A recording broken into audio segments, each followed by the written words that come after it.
Right, we're live. Hey guys, how's it going? Welcome back to the Kiwi Lads channel. We are here for round 4 of Super Rugby Pacific. I almost said Trans-Tasman there, but this is the Pacific competition. It's going to be an exciting one.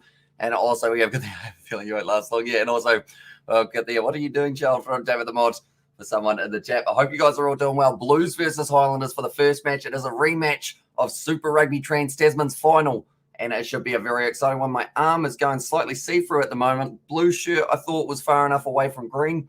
Apparently not quite, but we will see how it goes throughout the rest of the slice room. But if you are new to the channel, be sure to leave a like and subscribe. I was just about to put up the lineups, and then I realized for some reason the Blues side has gone missing. And I guess the same could be said about some of the players for the Blues in this matchup. Sadly, they've had to make a few late changes due to a couple positive cases popping up. So we'll let you know it's Hodgman, Auckland, and also in that front row one moment. We're going to see who it is. It is going to be Marcel Renata at 3, Luke Romano at 4, followed by then after that, I'm just making sure that I know exactly who's going to be there. Well, I'm Derry, Plumtree, Papali, and Satutu. So they are 4 unchanged names in that lineup for this matchup. Then you got Christie at 9, Perofeta at 10, Clark at number 11, Bryce Heem at 12. So straight away, seeing no Bowden Barrett at number 10 like he was going to be. Rico Ioane, Mark Talia, and Zahn Sullivan. So, yeah, no Bowden Barrett. That is a big hit for the Blues in this match. And also, I believe one other change, it was going to be Nepo Lolala at 3, but he is missing from this game now.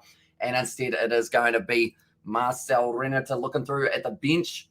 Okay, they've got Ratavai Tavuki Netkin's going to get the opportunity. Also, Finaki off the bench. That will be rather than Sam Knox. So a couple changes there late. And also, we have got the g'day mate, as well, says Jay. And also, Novmama says, still feeling like death. Hopefully, you do feel better within the next couple of days. And also, no Roger, as well says Kyle there. And yeah, Roger Tuivasa-Shiki didn't play last week either. So they've decided to leave him out. And damn, says Crazy NZ. And also, hi, says Avril, welcome in. And go the Blues. And Rita said go the Blues as well. But do let me know, ladies and gentlemen, who do you think will be able to win this match? And what is your score prediction going into this one? Right, we weren't able to put up the Blues one because I knew there'd be a lot of changes. And also, the file decided it didn't want to exist for this match. But we have got the Highlanders, which I know is more unchanged than the Blues for this matchup. And that is going to be Ethan de Groot, Liam Coleman, Jermaine Ainsley as the front row, Manakai Selby Rickett, and Josh Dixon as the lock duo. Shannon Frizzell, Gareth Evans at 7, and Moreno Makaeli-Tu'u going to be there at 8. Aaron Smith and Mitch Hunt make up the 19. Thomas Umaga Jensen at 12 with Scott Gregory there at 13. I'm trying to lean back to see if that helps with the green screen. I don't know why. It's just that arm, isn't it? I'll just put that arm back there, I guess. See how it goes. If they have it a bit wonky. And Liam Coons favourite Mosisi Dawai going to be there at number 11. And then Connor Garden Bishop slotting in at number 15 for this game. And also, was going to delete all social media, but mates made me get it back. So, yeah, welcome back, Xavier. I hope you're doing well. And also, Roger Sheik, same as well in speedy recovery for that one. Go Blues, says Avril, this match. But, yeah, they had to make quite a few changes, in fact. So, I think they're managing the situation not too badly. But those numbers are still going to be increasing perhaps throughout all the Super Rugby sides. The only side that hasn't got a positive case is actually going to be the Crusaders, I believe, at the moment in New Zealand. At the Rebels game already, says Xavier. Geez, you got there early, but hopefully it is a good game for the Rebels up against the Brumbies a little bit later on. Going to be a tough matchup, but hopefully they can have a decent performance. Currently, as we are sitting, ladies and gentlemen, I will show you the table and the way that we are sitting. Is this on? It's on this side, isn't it? So if I go like that, a little bit better. We'll leave my arm there just for now and see how it does end up going. But this is the table, the way that we are sitting currently in Super Rugby Pacific. It is the Crusaders at the top, the Brumbies following them. The Reds are also on the same points as the Brumbies, but the points differential just a little bit more in favour of the Brumbies there. Hurricanes in 4th, Waratahs, Western Force, Chiefs in the Blues, and then the Highlanders. They have not been able to get themselves a win as of yet, but they will be hoping to change that up against the Blues here, who have had 2 very close games. Their first game, 1-point contest. Second game, 2-point contest. This game, theoretically, if history repeats itself, it's going to be about a 3-point contest for this one. But these are the other matches that we have got this weekend as well. As you can see, Moana Pacifica versus Hurricanes, unfortunately postponed, and Women's on before. As well says Xavier, and also Amish, hope you are well. And there says Andre, hope you are too, mate. And also, I have COVID right now, so I'm in isolation, says Twub. So hopefully you are feeling all right for that one. And I reckon Moana Pacifica would have won if the game was still on, says Max Cottle. For that one, it would have been a good game, although Sky Stadium, of course, is a ground that they do love performing from for the Hurricanes. Am I central? I don't think I quite am. We're going to go like that. Hopefully that fixes the arm thing. I'm just watching my sleeve and it just keeps on becoming less and less blue for some reason. But yeah, hopefully you do recover soon, Dwubs. We'll be back out and about. But currently the Highlanders, they will be in their away kit, which also looks like Southland's home kit. So that will mean Marty Banks off the bench will be feeling right at home. And speaking of Marty Banks, these are the reserves that they have gone with. Now, I can tell you a few changes into this one. First of all, it is going to be Marcel Renata in the starting lineup. That is due to Nepo Lalala missing. Zahn Sullivan, he is in the starting lineup also. And that means that he is there at 15, Peter Feta at 10. And then at number 23, it will be Jacob Ratavaitavuki Nepkins does slot in there, who was a star for Taranaki throughout the Bunnings NPC. Also, Funaki gets the start in the number 21 jersey or come off the bench at 21. That is due to Sam Knock not being there for this matchup. And some of those will be due to injury, and also some will be from positive cases as well. Looking throughout the Highlanders bench, Bryn Evans, Hugh Renton, going to be two important replacement forwards for Lau Whakatava, Marty Banks, and then Natunani Punavai is there at 23. Have a look out for him in the later stages. I've realized my headphones is actually under the light, so that might have been why it was misbehaving a little bit. And Zahn is there instead of Barrett, kind of. So it is going to be Zahn Sullivan at 15, and Peter Feta, who was at 15, moves to 10 for the match. And also, hello, Hamish Bro, how are you? I'm doing very well, thank you. It looks like Blues are playing the Southland Stags, and Blues by 10 for that one from Andre. There is a good chance that it could be the case. I see that Andrew Makaleo are going to be the replacement for this one, but the TAB has actually got it 74% in favour of the Blues. I wonder how much that would change with Bowden Barrett missing from number 10. Although Peter Feta, he was phenomenal in the last game, of course. Currently, Blues 13 plus, is actually the most favourite. Blues at home win 75% of their games, although this game at North Harbour Stadium rather than Eden Park, and it is still a lovely evening there by the looks of it. It's actually come out sunny here. It was originally going to be raining for a little bit of time, but it looks like it's going to behave itself. We'll have to wait and see how it does go later on, but nonetheless, we are getting closer and closer to this one. Only 5 minutes away. North Mum, do you mean the Auckland Blues or the Invercargill Blues? As I assume the Auckland Blues we are talking there, and also Sunday or Saturday tomorrow, Chiefs, yes. So I'll see us read they are playing tomorrow, and it should be a very exciting one and bloody COVID ruining games. The good news, though, is rather than Super Rugby Aupiki, which we did see actually games being cancelled, these games more than likely are going to be postponed and maybe played a little bit later on. So that is one good bit of it, is the fact that they are trying to get these games in rather than possibly just completely calling them off, which is good news. So hopefully that will be the case, and we do get to see those games before the two sides kind of clash trans-Tasman, because I know that we're actually only about 5 weeks away from that taking place. And also we have got there. How's that going, everyone? See Sebastian going very well. I just realized inadvertently I wore a blue shirt and the Blues are playing. Yet I'm closer to the Highlanders in location, so a little bit of a 50-50 there, but I guess you could say it's also a lighter blue for the Highlanders as well, at a real stretch, I guess you could say. But currently, I am looking forward to seeing Tane Plumtree. He is one of those players that I am looking forward to seeing, because he has been phenomenal lately for the Wellington side in the Bunnings NPC. He's a dangerous individual, scored a hat-trick in the early stages of the match. And now you've got tomorrow night, says Max Cottle. So the first game, Chiefs versus Crusaders, I think will be a close one. But at home, Orange Theory Stadium, it's very hard not to back the Crusaders, no matter the format of the game, no matter the circumstances. They've got a strong side. I think they sneak it. Then alongside that, I believe we've got Reds versus the Rua. I think the Reds win that with the more structured play that they do bring in. Are you doing any URC games by any chance? Says Andre. I was hoping to do Sharks versus Scarlets, although it does start at 6 a.m. my time, which is in about 11 hours time. But then we're also doing the Six Nations at 9. So it depends on, I know we're doing the Six Nations. It probably depends on what time I feel like waking up, whether or not we do the game between the Sharks and the Scarlets beforehand. No, g'day, Steve. How was your B-Day, mate? And then I hope the Highlanders pull off a win. And then hi, Sebastian, says David. And also blue versus blue. Says Dwabs, it certainly is. Although in this game, it's blue versus maroon, because they have gone with the away kit, which does look a lot like Southland's, which is why I always say someone like a Marty Banks, Ethan de Groot as well, they'll feel right at home in that kit. And also who you're going for at this stage. I mean, I don't really have a favourite in terms of who I'm going for here, who I think will win this game. I feel that the Blues will be able to do all right. But then saying that, with Bowden Barrett out, also a couple late changes, perhaps the plans that they did have prepared didn't quite work out. Bro, last night you streamed Women's Rugby League games on Kiwi Lads' other channel as well, says Michelle. We did indeed. So we did the Women's Super Rugby Aupiki game and also the NRL. And Bodie better have a good game. I can't remember his last.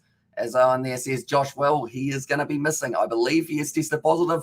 So because of it, he is going to be missing. And also, will you wear a red shirt when the Reds play, Hamish? Says Sebastian. Oh, sorry, so that was David. Do I have a red shirt? If I got a red shirt, I will put it on. See how it goes. It was good. Jay had a few drinks and watched some cricket. Speaking of which, they're waiting for England to bowl out the West Indies. And hi from Andrew. Welcome in, and hey from LA. As I hope you guys are all doing well. Currently, they are just showing the lineups once again here. We're going to move that over to there so that it is in the middle of the screen. So pretty much the late changes that I should mention that we have got. And also, hey, bro, I'm back on my new account. So I assume it would normally be Guess Who's Back again, but I guess Who's Back in disguise, I guess you could say, for Izzy. So welcome in, mate. And also FFS as well. So pretty much Marcel Renata, that is due to the, I believe, positive case of Nipolulala. Also heading into this game, Bowden Barrett, he is out. So Stephen Perofeta goes into 10. Zahn Sullivan slots in at 15. And then off the bench, they have got a couple other changes, including an opportunity for Jacob Raitavaitavuki Nepkins to have a run round. And also Windy still bad and slow run rate. As Agnes J, a run rate of 1.9 is nothing, isn't it? That's like a draw and a half, like on the cards, depending on how long they bat for. And do the Highlanders need to win? They certainly do. They haven't won a game as of yet for Super Rugby, and this will be a great time to start. And England poor form still remains after Ashes series defeat there from the show. And also we have got there a dry stream in the NBL. Says the Dwarves. I have been looking into it on the Kiwi Lad Sport channel. The link is there as well for anyone who does want to check it out. Pretty much Kiwi Lad Sport will be all sports that aren't cricket and rugby, even some rugby and cricket will be going on to that one. My neighbours on both sides have going to feel like a sardine as well. There says David. And I was like, holy bro, you seen the Shaders team? Damn, I think that's our best team, to be honest. It looks like there's not really any weaknesses there overall. It's going to be a tough game at the office for the Chiefs, that is for sure. And also, let's win this Blues, says Jack. This one, but now making their way out. The Highlanders last week, they did lose 21 points to 14 up against the Hurricanes, and appreciate it for Shell. It is the assist times for that one. And also, who's going to score the first try, says Max. For myself, I think it's going to be someone who we don't normally see score tries very often. I'm going to go with, I'm going to say it's Gareth Evans if it is the Highlanders who score it. And if it is going to be the Blues, I'm going to give it to Alex Hodgman, the prop. We'll see how that goes. Probably going to be nowhere near it. Thomas Umunga Jensen would have been a better shout, I would say, for that one. But last week, the Chiefs, they won 24 points to 22. And then the first game, they did actually only have a 1-point thriller up against them. And also someone have a link to see. The best bet, depending on the country you're in, is probably, unfortunately, Sky Sport Now, although it's not a free subscription.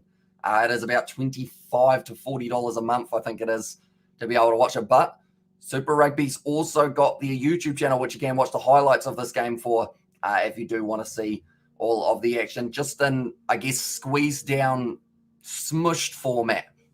The ball now taken by Dalton Papali.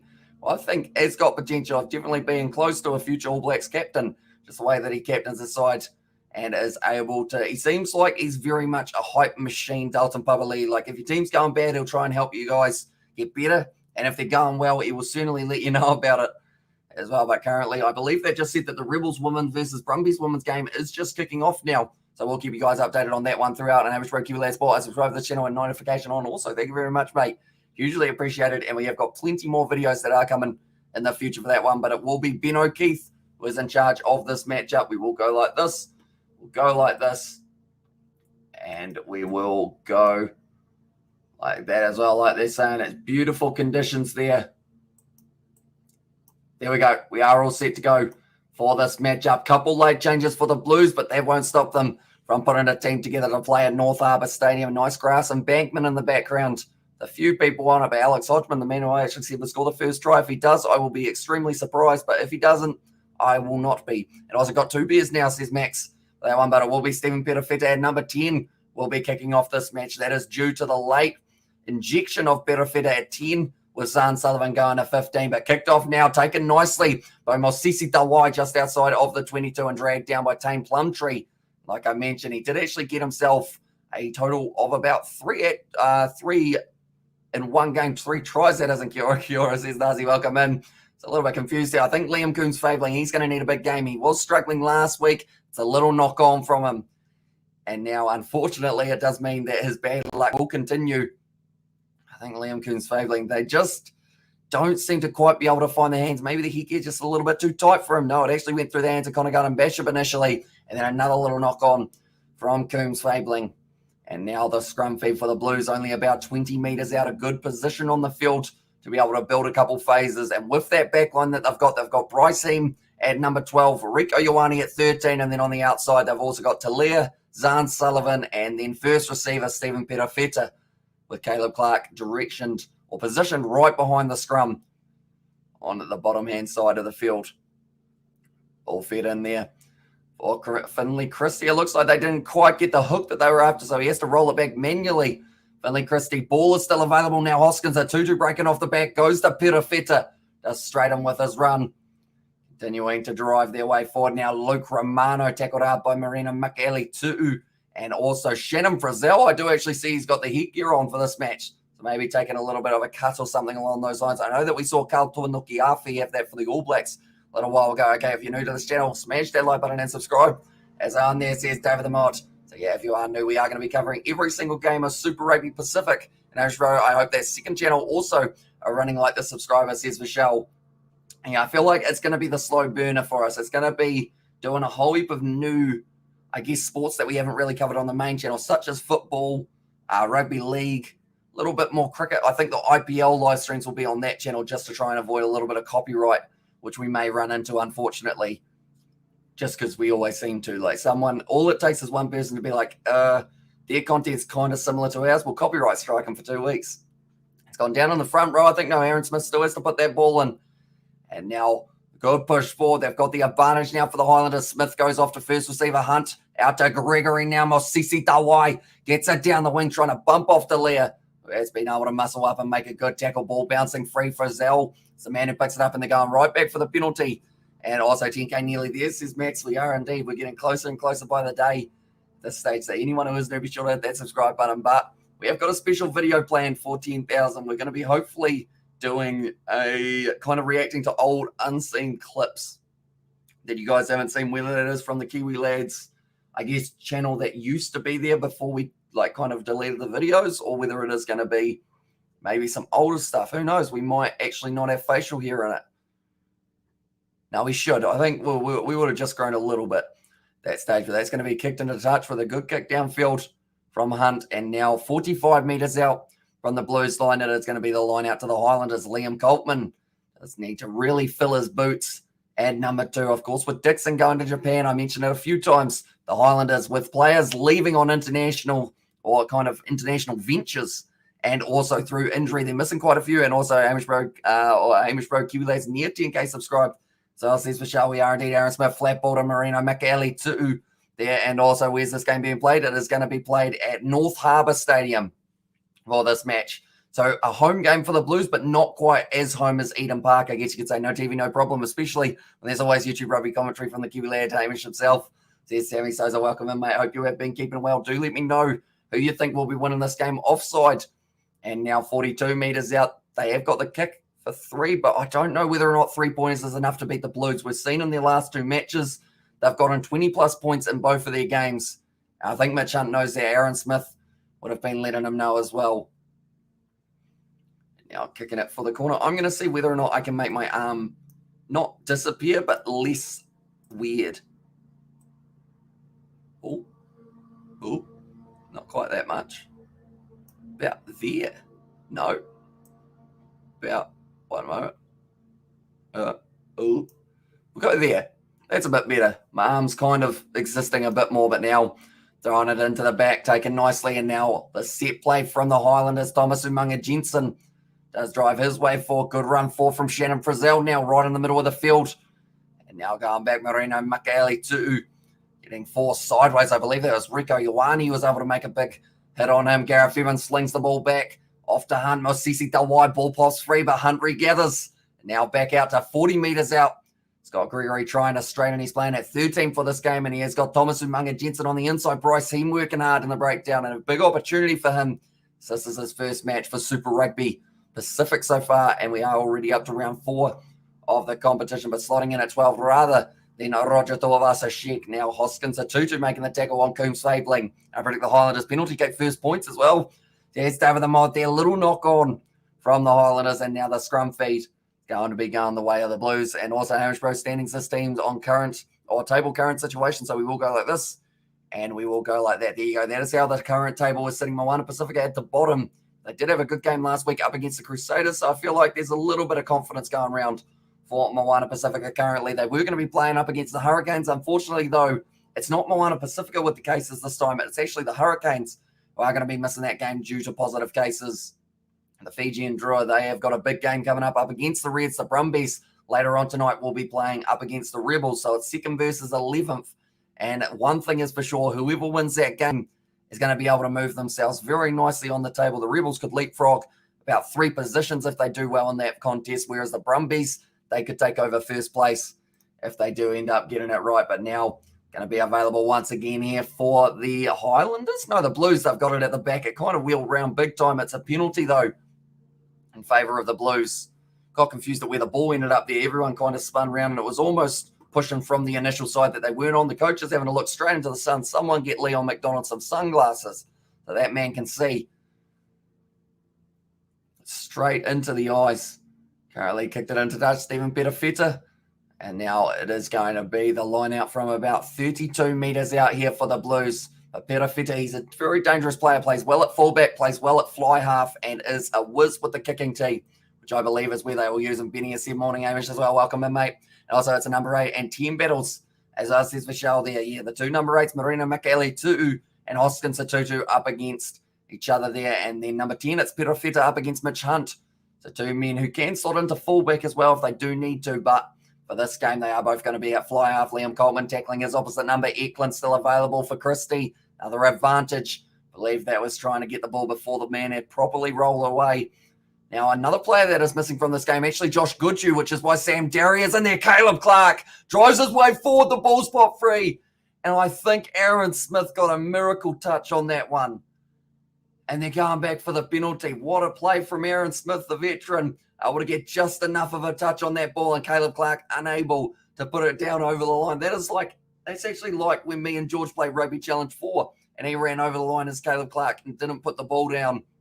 This was almost action replay, but Aaron Smith, fair play to him, never gave up, was holding it in one hand because he wanted to fend off Aaron Smith, and because of it, just a half inch on that one from Aaron Smith. And you gotta stop it. Okay, Caleb, what was that as well? Says no, mum, a mistake. That's what it was. Could have been the first try of the match for Caleb Clark and the Blues, but Leon McDonald, someone really does need to put down like a visor or something so that they can still see, but straight out in front, this is going to feel like not the full potential that they could have had there for the Blues. They're going to get the easy 3, but they certainly would have been wanting the full 7 that was available there if Caleb Clark so I would have put it down. But currently 10 minutes into this game, and it looks like Petafeta will be able to get that one straight down the middle. And also Lowell says Nazi, and also Caleb still playing 7, says Josh. And yeah, at this stage, that's the thing. He made a big call, didn't he, going to the 7th circuit, making it to the Olympics as a reserve for injury. Didn't get to play and also lost his All Black spot in the process. So he's got a lot to prove this year, as we have got some very talented number 11, such as Alista Faina-Nuku at the moment. Those two probably playing for the same position, but just half a little flick from Aaron Smith. He actually got a kick to the face or a boot to the face. Yes, he did. He's done well there, Aaron Smith, to take that boot on the chin and still been able to continue. And how long for Roger Tuivasa-Sheck before his return? I heard injury, or something to do with injury, maybe shoulder, and I think it was going to be about 3 or 4 weeks that we're not going to see Roger Tuivasa-Sheck in action. So hopefully he does kind of, I guess, rehab it and is able to get himself sorted pretty quickly. Gareth Evans around the side. We are still waiting to see who scores the first try of the match. But it's the Highlanders. I did say Gareth Evans was my pick, which is an interesting choice just because he doesn't really score too many tries overall. A good run forward from Frizzell, finding the offload to Connor Garden-Bishop, dragged down by Sullivan, the fullback, which does mean he is now lured in, and the Blues all in a line, so no one back if they can get the line break. And also, what do you think about Chelsea? And then there says David Lim. I probably haven't seen too much of their football matches recently, I guess you could say. All right, I remember when they used to have, do they still have David Luiz, or is he gone? And but Harry Plummer is out. So it says Max. And yes, so they have got Bowden Barrett out for this game. Also now you've got Petafeta, who is starting at number 10. Thinking about taking the quick throw was Connor Garden-Bishop, decides against it. And now 40 metres out, it is going to be a line-out throw, and we'll reach 10K this weekend. Pretty exciting stuff, says Sebastian. It is indeed, and I know that we're trying to get a video filmed, how it's all 4 of us reacting to old moments, but I think with the work schedule that George and Daniel have at the moment, and Isaac as well. I don't know whether or not we're going to be able to get all of us together, sadly. So I think it's more than likely going to be one or two of us, or hopefully 2 or 3, ideally. But if not, then we'll just have to do a part 2 a little bit further down the line and don't damage Aaron Smith's pretty faces. Oh, sorry, that was David. And also, damn, this my Chromecast is bunged tonight, says David Lim, but currently 40 metres out from their own line. Rushed defence from Masisi Dawai. And it was a big hit on Peta Feta. Those two have met quite a few times throughout the Bunnings NBC. Or I'm not sure what it's going to be called next year. I guess it's going to be something else. And also, David Luiz has left Chelsea last season. See, he's probably back when he was there. Also, Bernardo Silva. No, wrong Silva. Who's the fellow who was at the back? Silva. I can't remember the name now, unfortunately. And has returned to Brazil. Plays for Flamengo. And that's a fun name of a team now. Marino Makele too with a nice step ball on the outside to Gregory. Them Coons fabling right by the touchline. And also Highlanders playing some good rugby. They do always go well in terms of that run and rugby. And also the tackling is actually one of the highest tackling percentages in the whole competition. Which Hunt little chip in behind. Waiting for that ball to bounce up. Does bounce favourably for Finley Christie. Ball on the inside to Talia now. He's going to be dragged down by Jermaine Ainsley and also Shannon Frizzell. Was able to get him around the bootlaces, and also Blue should win easy as on there. And also, can you reset your Chromecast? Says David to David and Liam Coombs Fabling. That one nicely puts up the box kick. Mitch Hunt got plenty of height on that one, trying to line it up. It's gone quite far to Zahn Sullivan now, who is marked, gives it off to Peter Feta, 40 metres out now from their own line here, the Blues. Dragged down by Gareth Evans. Looking off to the short side, Caleb Clark's got a ducks under the tackle of Scott Gregory. That just tells you went a little bit too high. That is the case. He didn't even really have to duck too much either. No, he's left Arsenal, lads. He hasn't been playing for Chelsea since 2019. It's on there, says Sebastian. It's been a while for Chelsea. Well taken by Liam Coombs Fabling right near the touchline. And now the Highlanders, they have been able to get this ball back 45 out from their line to Garut. The big man, Ethan de Brute, as he is nicknamed, does play for Southland. So maybe he's just feeling at home in these colours because they are pretty much in that away kit. There's a player, Marcel Renata, kind of has to get out of the way there. He has managed to. And now Aaron Smith will be putting up the box kick. So Sam Derry will be trying to sort this one out. No, doesn't quite get to it and puts the ball up high now. Smith taken nicely by Zahn Sullivan, met by Frizzell, who has missed the tackle though. And Jermaine Ainsley does have to drag him down. Papa Lee help him with the clean out. And Guna as well in there. There's Sebastian, nice step from Rico Ioane looking for the offload. Doesn't find it on the halfway line. Straight on the ball for Evans. He's dragged over the front, but he has won the penalty. For a side, Gareth Evans takes a quick tap there. Smith deciding that they do want to get it going. You can't step sideways, though, for the quick tap. Mosisi Dawai was wrestled backwards. Marakai Selby reckon they're still 40 metres out, so they could have had a lot better field position if they had taken the kick for touch. But instead, now Thomas Umunga Jensen tries to go straight through Hodgman, which is not easy to do. It's an advantage against Hoskins Satutu now from 40 out. So ball available. He actually stole it. Not supporting body weight, so now it's going to be the penalty 40 metres out. Right. If the quick tap is anything to go by, what do they decide? Do they go for the 3? He's giving it to Mitch Hunt. They're kicking it for the corner. Or are they? No, he's put the ball down. He's going for the shot. I was going to say, if they keep on going for the corner here, eventually it's got to pay off, you would think. From about 40 out on the angle. Thomas Umunga Jensen running hard at Bryceem, and also it was, I believe, Alex Hodgman, and then Satutu just leaving his feet is the call. So that is why he was penalised. And yeah, just to add to reset the TV and all good now. Here's David. But Hoskins Satutu going to be a talented player for the Blues throughout this season. Scored quite a few tries in the mid-section of Super Rugby Trans-Tasman. And also, we have got the Hamish. How are you, mate? Doing very well, mate. Excited for another weekend of rugby. Like, that's the thing. We've got these games of Super Rugby. We've got the Six Nations in the middle of the night as well that we are covering. We've got the cricket, Australia versus Pakistan, that we are going to be doing in the near future, and just a whole heap of other sports pretty much that are coming up as well. I'm excited for a busy weekend. My voice, that wasn't a word. My voice is also not doing terribly, so hopefully it will be all right throughout. Also, what is your favourite position in rugby? Says Ryan. I would say if it was favourite position to play for myself, I'd say halfback, just because I played on the wing for a long time and never got the ball because our backline, or pretty much our 19, didn't know how to pass. So I'd like to be that number 9 and be able to pass it out to the wingers. And also said with the thumbs up, and that one, I felt sorry for Chelsea, Russia, Ukraine.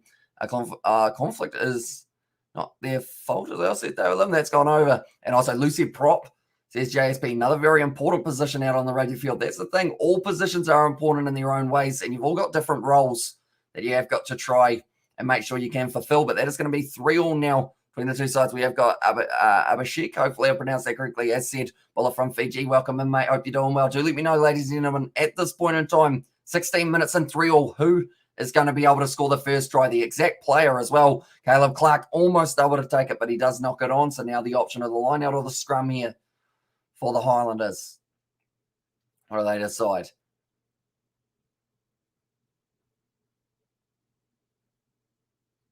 Okay, they're taking the line out. I think they were taking a little bit longer there. Aaron Smith, I think he was after some sort of penalty there, which is why he was hoping that they were going to say, right, you can actually kick this one for touch. And also, I'd like to be fullback as well. Fullback, I mean, that's the thing. If you are fullback, it's a very important one. You got to make sure that your tackling's on point, because if you go out of position, you can be in a lot of trouble. Where's World Cup commentary tomorrow? In matches, I says the UPSC. And there, so who are India playing tomorrow? Do let me know, UPSC. But we did the Bangladesh versus New Zealand game recently, and also Shannon to score, says Max Cottle, kicked high from Mitch Hunt. Kicking it into the shade, taken nicely there by Stephen Petafetta inside of the 22. No, taken back outside by Zahn Sullivan, puts it up on the left boot. Plenty of height on that one. It's going to be an awkward one to take. Petafetta wasn't quite able to line it up. And that was going to be Coombs Fabling wrestling him down, and also minus fly off with exceptional kicking ability, if possible. A guy with good accuracy can snatch the victory from your opponent's hands. And in there, as I said, Sebastian, that is true. And also, whereas Ranger, is he still playing? I assume, not sure about Imani Ranger. I know Rennie Ranger was playing for Northland in the Bunnings NBC recently in more recent times, but you're not too sure whereabouts. Himani Ranger. Who is Himani Ranger? I'm trying to think of who he plays for. And also, we're having a Bowden Barrett. He is out due to either injury or a positive test. So because of that, Petafetta does slot in at 10 for this one. And also, we have got there Johnny Sexton retirement after 2023 World Cup. I did see he got locked in until after that one. So possibly the final chance for the Irish fly half to help Ireland towards maybe a semi-final spot. They haven't even made it to a semi-final. That's going to be ripped away, but still a penalty in favour of the Blues. 4 was offside, which in this one will be Manakai Selby Rickett was offside, and Khalil Muck going to the charges as well, says David Lim there. Selby Rickett just a little bit too keen to get the jump. That one, and now Stephen Petafetta going to be kicking this one towards the touchline, but anyone who is do, surely like and subscribe.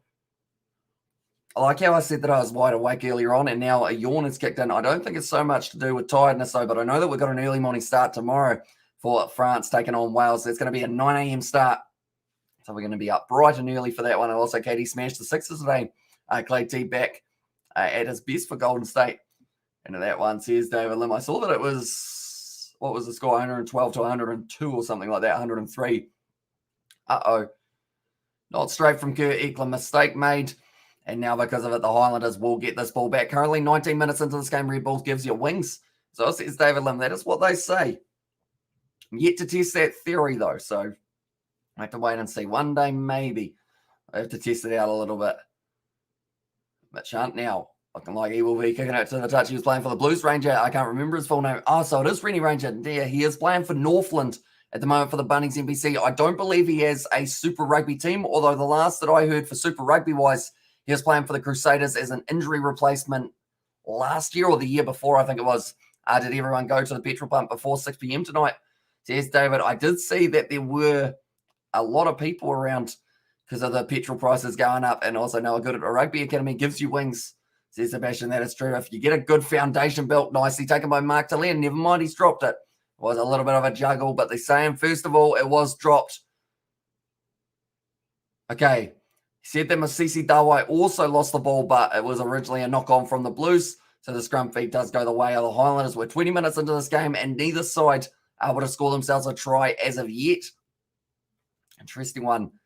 Really shaping up here, but it seems like, I mean, we should see a try in the first half. Normally, we're not used to not seeing a try in the first 40 minutes of the game, but these two sides just having a bit more of a feeling out process, and Caleb Clark debatably should have scored a try, but he did end up putting that ball down over the line almost, unfortunately, and he did miss out. Currently, it is the Blues assistant coach actually saying they're doing a great job as of late. I mean, the Highlanders have probably looked like the stronger attacking side, I would argue, throughout this match, whereas the Blues, they've seen like they are very strong in the breakdown. They've just gotten a little bit unlucky with a couple of penalties they have gone against them, but their kicking game has probably been the better of the two. That's going to be the free kick to the Highlanders now, and I assume they will just take another scrum here. Do they take a scrum, or do they take the tap? Okay, they are taking the scrum once again. Ben O'Keefe saying no moving around in this one.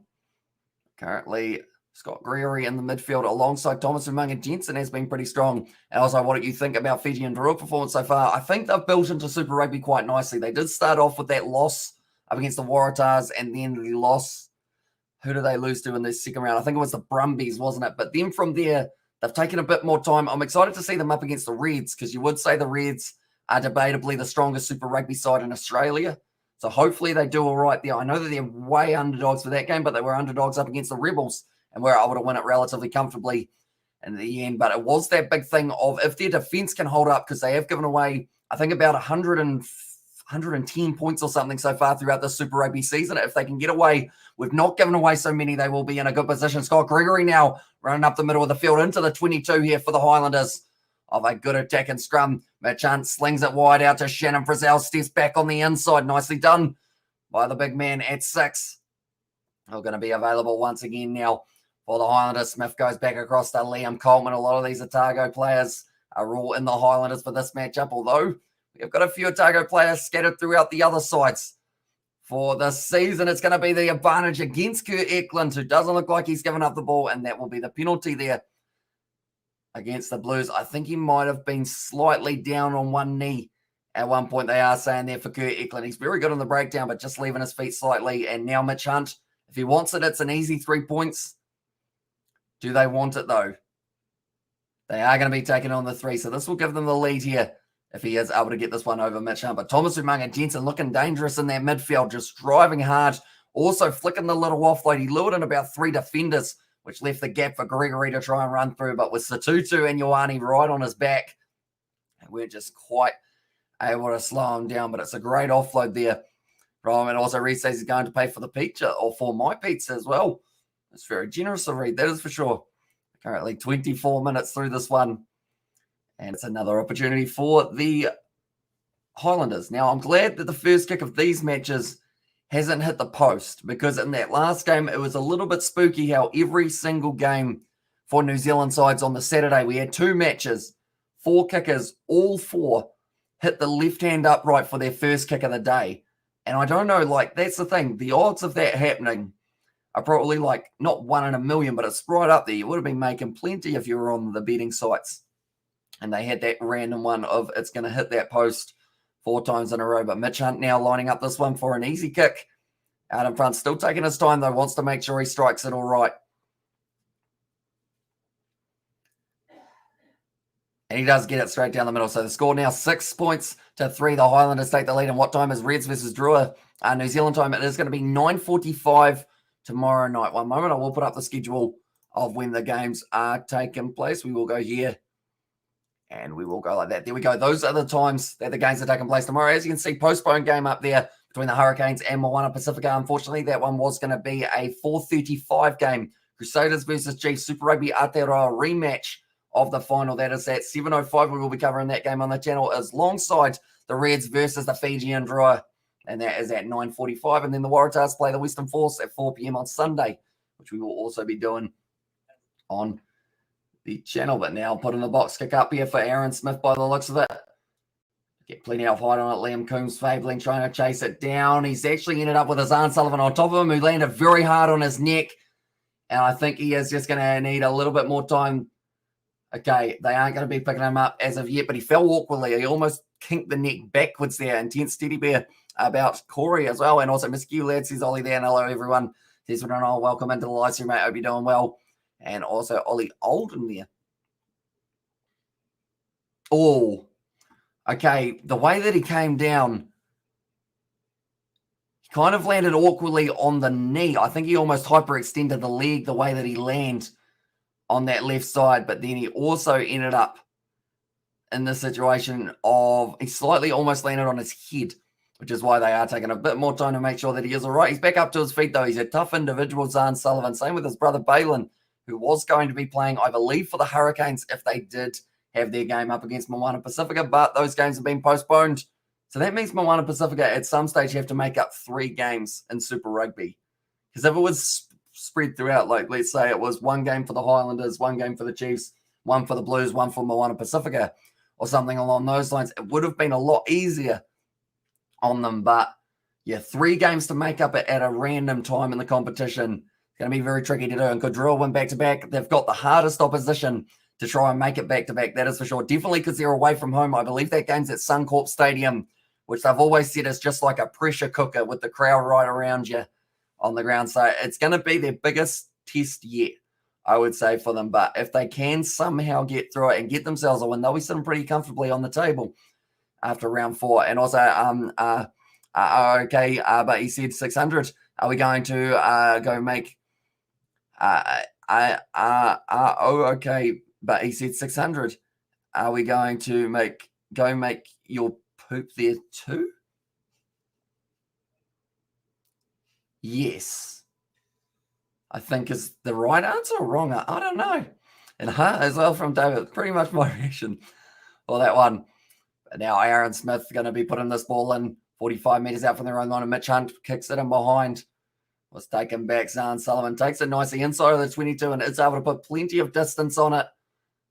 Taken nicely by Mitch Hunt, just out from his own 22, now 40 metres out. Kicks it high for the high kick. It was spiralling around, but Finley Christie doing very nicely for that one. And also we have got there Thomas Umaga Jensen looking good. He is indeed. He's looking like a battering ram at number 12 for the Highlanders, and a useful addition to that midfield, because I know that Fatuli Paya is also one of those players who can play a bit of crash ball. But Thomas Umaga Jensen, the benefit they've got is he's not just big, he's also quick, and he's got an offload, which is like a perfect combo for a midfield player. So many strange and random comments in the chat. As I says, Jay, we always get a few overall, I would say. Like, it's just kind of, it's Friday night. Everyone's just finished their week of work. So they're probably on the alcohol, I would think, more than likely. Have a few heavy beersies and watch a bit of Super Rugby. Can't think of a better way of spending the weekend other than probably remembering the rugby, I guess, is the best way of looking at it. Also, hey, Amish, what's your score prediction, mate? Says, I think it's going to be a close fixture once again. Blues, they lost their first, or sorry, they won their first game by 1 point. They won their second game by 2 points. So theoretically, they should win this game by 3 points. And I was going to say hi to Justin. Welcome in, Justin. That's going to be there. Only a few minutes out for Zahn Sullivan. A lot of pressure on him at the moment. Good counter-ruck from the Highlanders. They were going to be able to take it back. They win the penalty. And they could go for another 3. And also we have got there, I've been sleeping most of the last 2 days, as I says, Novmum. So hopefully you do recover quickly. And it's only like about it's probably about a week or so, isn't it? So you start feeling a little bit better. But hopefully you do recover relatively soon. And Carlsberg, the beer of all Liverpool fans as well. Cheers, David. Right. Mitch Hunt. He is going to be kicking this one for the corner now. They've decided that 3 points were nice, but 7 would be sweeter. So they have decided that they are going to go for that rolling maul. But Liam Coltman has got a very important throw, chip behind from Connor Garden-Bishop. They've got a young, elusive backline here. You've got Gregory, you've got Connor Garden-Bishop. You've also got Masisi Dawai out on the wing. And then also in the midfield, you've got Thomas Umaga Jensen, all led by Mitch Hunt and Aaron Smith. So 2 experienced veterans. I missed one player, Liam Coombs-Favely. I feel bad, but he is still young as well, I guess, if we are looking at age. Now trying to go through. Luke Romano, I think, has almost got a hand on this one. And does he have both hands on the ball? It's still creeping forward, getting closer now, rolling round. And it's going to be a yellow card. It's a penalty try, a yellow card to Luke Romano. And it's a penalty try. Also a penalty try all day, says David Lim there. They did go in illegally. And so you have got there, you can see 2 players to the bin. That was nuts. So on there. And also Hurricanes game postponed, says Marcus Gaming. It is indeed. Unfortunately, I wasn't expecting to have the first try of the match as a penalty try for the Highlanders. It's a full 7. No one has to take a kick, and they are sitting very nicely in this game. 13 points now to 3. And also the benefit, Luke Romano, he will be off the field for the next little whiles, but we will type in Highlanders try scorers. Penalty try, I guess, is the name that we'll write down there. Right, well, that one is one that probably no one would have been predicting when we were trying to work out who will score the first try of the match. It was a penalty try. for them. And also Romano could not be more offside, needs to disengage. The ball is down. And Luke Romano, we do know from his recent Bunnings NBC season, he does like to play on the edge of penalty or no penalty. It's almost a little bit of a game show moment for Romano. It's will he get yellow carded or will he not get yellow carded in this game? I know he put in some big hits as well. He was playing around about this height, and then he got to that height, got a yellow card, down a little bit more, then he's back to just penalties against him for Canterbury in the NBC. But that one has gone up now. Taken nicely by Masisi Dawai, but a good early lead here for the Highlanders. So Moana Pacifica has covered again. Actually, no, it's the Hurricanes this time who have got the more cases out of the two sides. So it is actually the Hurricanes who did cause the game to be postponed. So a little bit of a change this week. And also, can you say hi to two? I'm on call with them. Hello too. And also great deserved try for the Landers. Says David, we're currently 25 metres out from their line, and they are going to be putting up the box for KA from Ellie. Welcome in to the live stream. This is our first of two Super Rugby games that we will be covering tonight. And also Hurricanes with covered this time. Here's David. That ball's gone high from Smith down to halfway, taken nicely by Sullivan. Now Pitafetto, a little bit of rush defence on him by Gareth Evans, who was able to get the ankles in. It's a penalty for going again. Aaron Smith, he thinks about taking the quick tap. And he does take it, Aaron Smith. So now trying to get that back line going. Great hit there from Tame Plumtree on Scott Gregory, and that stopped any chance of a quick momentum shift there for the Highlanders, but they continue to try and drive their way forward. They've got the man advantage. Marina McAley, two around the side. Eklund, did the hands go down first? They said no, and it is going to be play on. Kick downfield from Christie now. And behind Liam Coons-Fabling, waiting for that ball to sit up. He's looking to the boot, does kick it way down the middle of the field. And does give it straight into the hands of Pitafetto and Scooter Elway. And there as well, kicked high from Pitafetto. Changing his direction as well, and they got it from the Landers. They couldn't handle the loss, so they gave the Canes. So there's Marcus. I mean, at the moment, it's actually the Crusade wall. That was well done from Shannon Frizzell. It actually slipped out of his hands, and he was able to regather it before the end. Now Gareth Evans put in a kick him behind, and it's actually a pretty good one. Scott Gregory trying to chase him, but San Sullivan now taking this one, flinging it back across to Pitafetto. It goes over his head, but plenty of space now. Kick it into touch, or give it off to Bryce Emu now. Puts the left boot to it. Well, the right boot, indeed, it was. Now taken nicely by Connor Garden-Bishop. This game doesn't look like it's going to have too many breathing moments. Now, Mitchan looked like he was going to be going for the 50-22. Instead, decided to back his skill. Sam Derry dragging him down. And Satutu also. Left now going short side out to Frizzell. Marina McAley too. Skip pass out to Thomas Umunga Jensen right by the touchline. And he is driven out by Clark and Heem. Trying to take it quickly was Bryce Heem. And I heard someone go, no. So I believe that was one of the Blues players who was saying, nope. We are not doing that. Thomas Umunga Jensen. Looks like he was slightly winded for a second, but he's back up to his feet. And Natunani Punavai actually. Oh. Okay, that's for Thomas Umunga Jensen. So that must be a serious injury.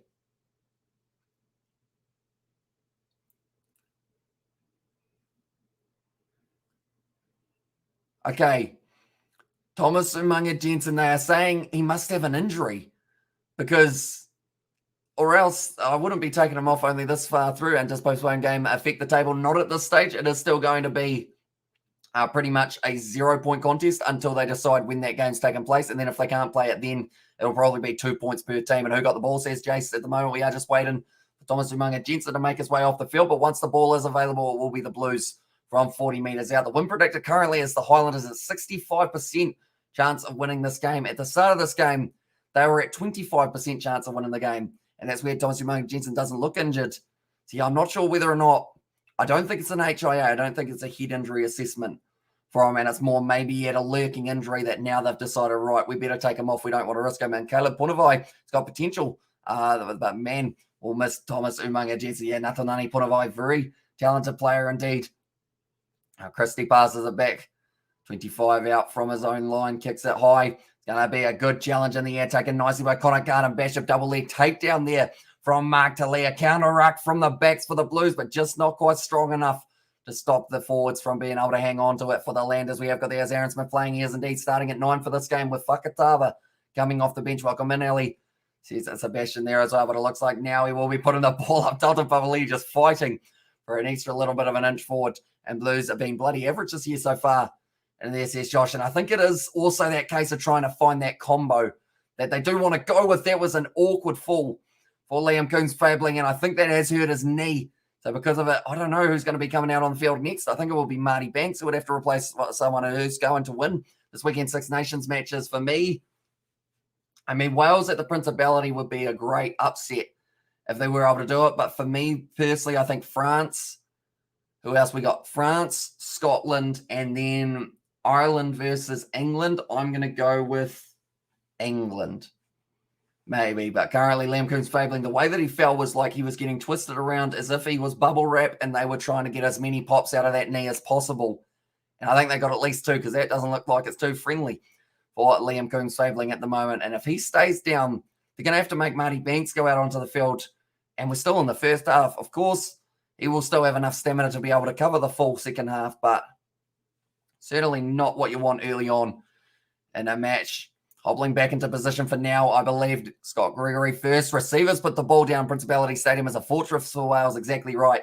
Which is why I feel like if it was anywhere else, like if it was in France, I'd say France 110%. But for me, like Wales, they have the best opportunity of beating France at Principality, which is why I think it's going to be a close one either way. That's going to be going back for the initial knock-on. So now it will be the scrum feed for the Blues. We have got the England by 1. Imagine a game like that. Says Sebastian, could be on the cards perhaps. England and Ireland, they both know how to put on great shows. Up to Blues, says Isaac Dan. It looks like Marty Banks, he is standing up, so he might be closer than we think to making his way back out onto the field. And legend of Marty Banks on almost getting the opportunity here. And also, we have got how much time gone in the game now. We are sitting 36 minutes in, and when it's the next Rugby World Cup, I heard it was next year. Says Marcus, it is indeed in France, 2023. When that one will be taking place. Should be a great one, but he is down once again here for Liam Coombs favourite, getting about a whole roll of strapping on that knee. More than likely, if your knee needs to be completely held together by strapping, you might have some sort of injury lurking. Currently, the next game of the night, Rebels taking on the Brumbies at home at Amy Park in Melbourne, and that will be from 9:30 onwards for the coverage, but we will be starting at around 9:35, I believe it is, that will be starting for that matchup. So if you are new to the channel, be sure to leave a like and subscribe. September, October 2023 in France. Cheers, David, for that one. And then this year's Rugby or Women's Rugby World Cup in New Zealand it is, which does mean the games will be on at decent hours, so I will be able to sleep during the night. Actually, no, because the Premiership and whatnot will still be going. So I will get to sleep slightly more at night time. And then after that, we will be doing the games during the day. We have got there, please go leave the World Cup alone as well, says Marcus. Yeah, hopefully it isn't affected by it. The Cricket World Cup currently, it's like it hasn't been going too bad. I don't think we've had too many cases popping up for those camps, but hopefully that is the way that it stays for the future. But currently 35 minutes through, 3 minutes 20 left of the yellow card of Luke Romano.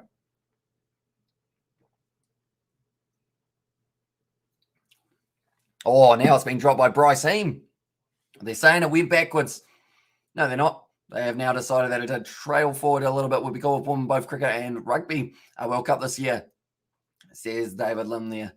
But yeah, it's going to be a good World Cup for the women's side of it. And also, Cricket World Cup at the moment, the ladies aren't doing too badly, but Bryce seemed the pass just a little bit too far out in front of him. Should have been able to snatch that one out of the sky, though. And here is 7 for the Blues. So I guess that is the answer to Isaac's one a little bit earlier on in terms of what is going on with the Blues. Pretty much handling errors and not being too nice to them. Also, they have gotten themselves penalised just a few too many times. Wasn't TJ Perenara better to return this week, says Marcus. I know he was close. I think he had about 3 or 4 that he was sitting at. 3 or 4 weeks, I think that is, rather than 3 or 4 months. I should just clarify. He wasn't supposed to be out for too long, but now I assume next week or the week after, hopefully, is when we get to see him. I'm more worried about Russia attacking Europe then. And as well, says David, well, that one, but currently now sitting 36 minutes in, and we've got ourselves another scrum reset at this current point of time. But Aaron Smith, he's going to need that veteran inside of him there. 150 caps, I believe it is, for Aaron Smith. And also, I just Barrett played today, CSK. Unfortunately, he was actually in the starting lineup originally, but now has been ruled out. So either an injury or a positive test. They haven't really clarified too much on the matter, but a couple other players missing from that starting lineup alongside that. So pretty much because of that, I don't know whether or not he'll be back next week either, but now Peter Feta at 10. And then alongside that, they have got Zahn Sullivan at number 15. It's going to be another penalty advantage here for the Highlanders. It goes up, and the penalty is blown. And Eklund currently just lying on top of Ethan de Groot. Nice little moment between the two. He's just trying to find his feet underneath himself. But Marcel Renata has been realised we will have baseball this year. Woo. As well, and there says David. The front row angling in last 4 penalties have been against the Blues, and this is another easy 3 points, but with a minute 10 left, you might as well go for the corner here and really give yourselves a great leading opportunity. And also most countries have stopped more worried about Russia as well. If the conflict continues, says David. But now Mitch Hunt will be kicking this one for the corner. How far out? It's a good one, and also more like boo as on the association for that one. But currently they've got a lot of pressure on them, the Blues. They need to defend this one like this game depends on it. Because if they give away a try here, they're actually going to be down by 17 almost at halftime. That's a huge margin to make up. Of course, the Blues have got the potential, but this is certainly not what they would have had planned for this matchup. Throwing it into the back, taken nicely by Josh Dixon. Now it's dropped there by Liam Coltman, and also does Barrett play today in the SSK. Unfortunately, missing out for this game, Bowden Barrett. He was in the starting lineup, like I mentioned a little bit before, but he was taken out of it, and instead Stephen Perafeta is the man who was there at number 10. Currently now, Q Eklund. He will have the lineup throw, mate. Leave that subject alone at Super Rugby Pacific. As on there says Sebastian for that one. And also, no. And there says Marcus for if Bowden Barrett is playing, but he should be back in the near future. Alongside, I mean, that's the thing. We haven't really seen too much of a Kiri Ioane, have we? Overall for the last little while. I think that is due to injury as well, but currently 10 metres out from their line. A little bit of a lifeline for the Blues to be able to survive a little bit longer with only having the 14 men on the field. Once this ball goes out, Luke Romano got the advantage. Do they take the penalty? No, instead trying to kick it in behind with a little chip and chase. Stephen Perafeta waits for the ball to bounce up and sits up nicely for Bryceen. Wasn't quite able to find the offload, but there was a big run forward. So I would assume advantage is over, or is going to be possibly over by now, is it? Yes, it is. They're up to the halfway line. They've had their line break. So now Oscar Satutu, that's going to be another advantage. So it's a new one for a high tackle. Now Rico Ioane passing it back across. Caleb Clark, one more on the outside, out to Tane Plumtree, puts the chip and chase, and the big man going down the wing. Now it sits up for Manakai Selby Rickett. They're going back for the initial penalty. And that is going to be the one for the high shot. So now the 3 points is available for the Blues if they want it, but they're down by 10. So more than likely they will look to kick for the quarter perhaps. Another yawn there.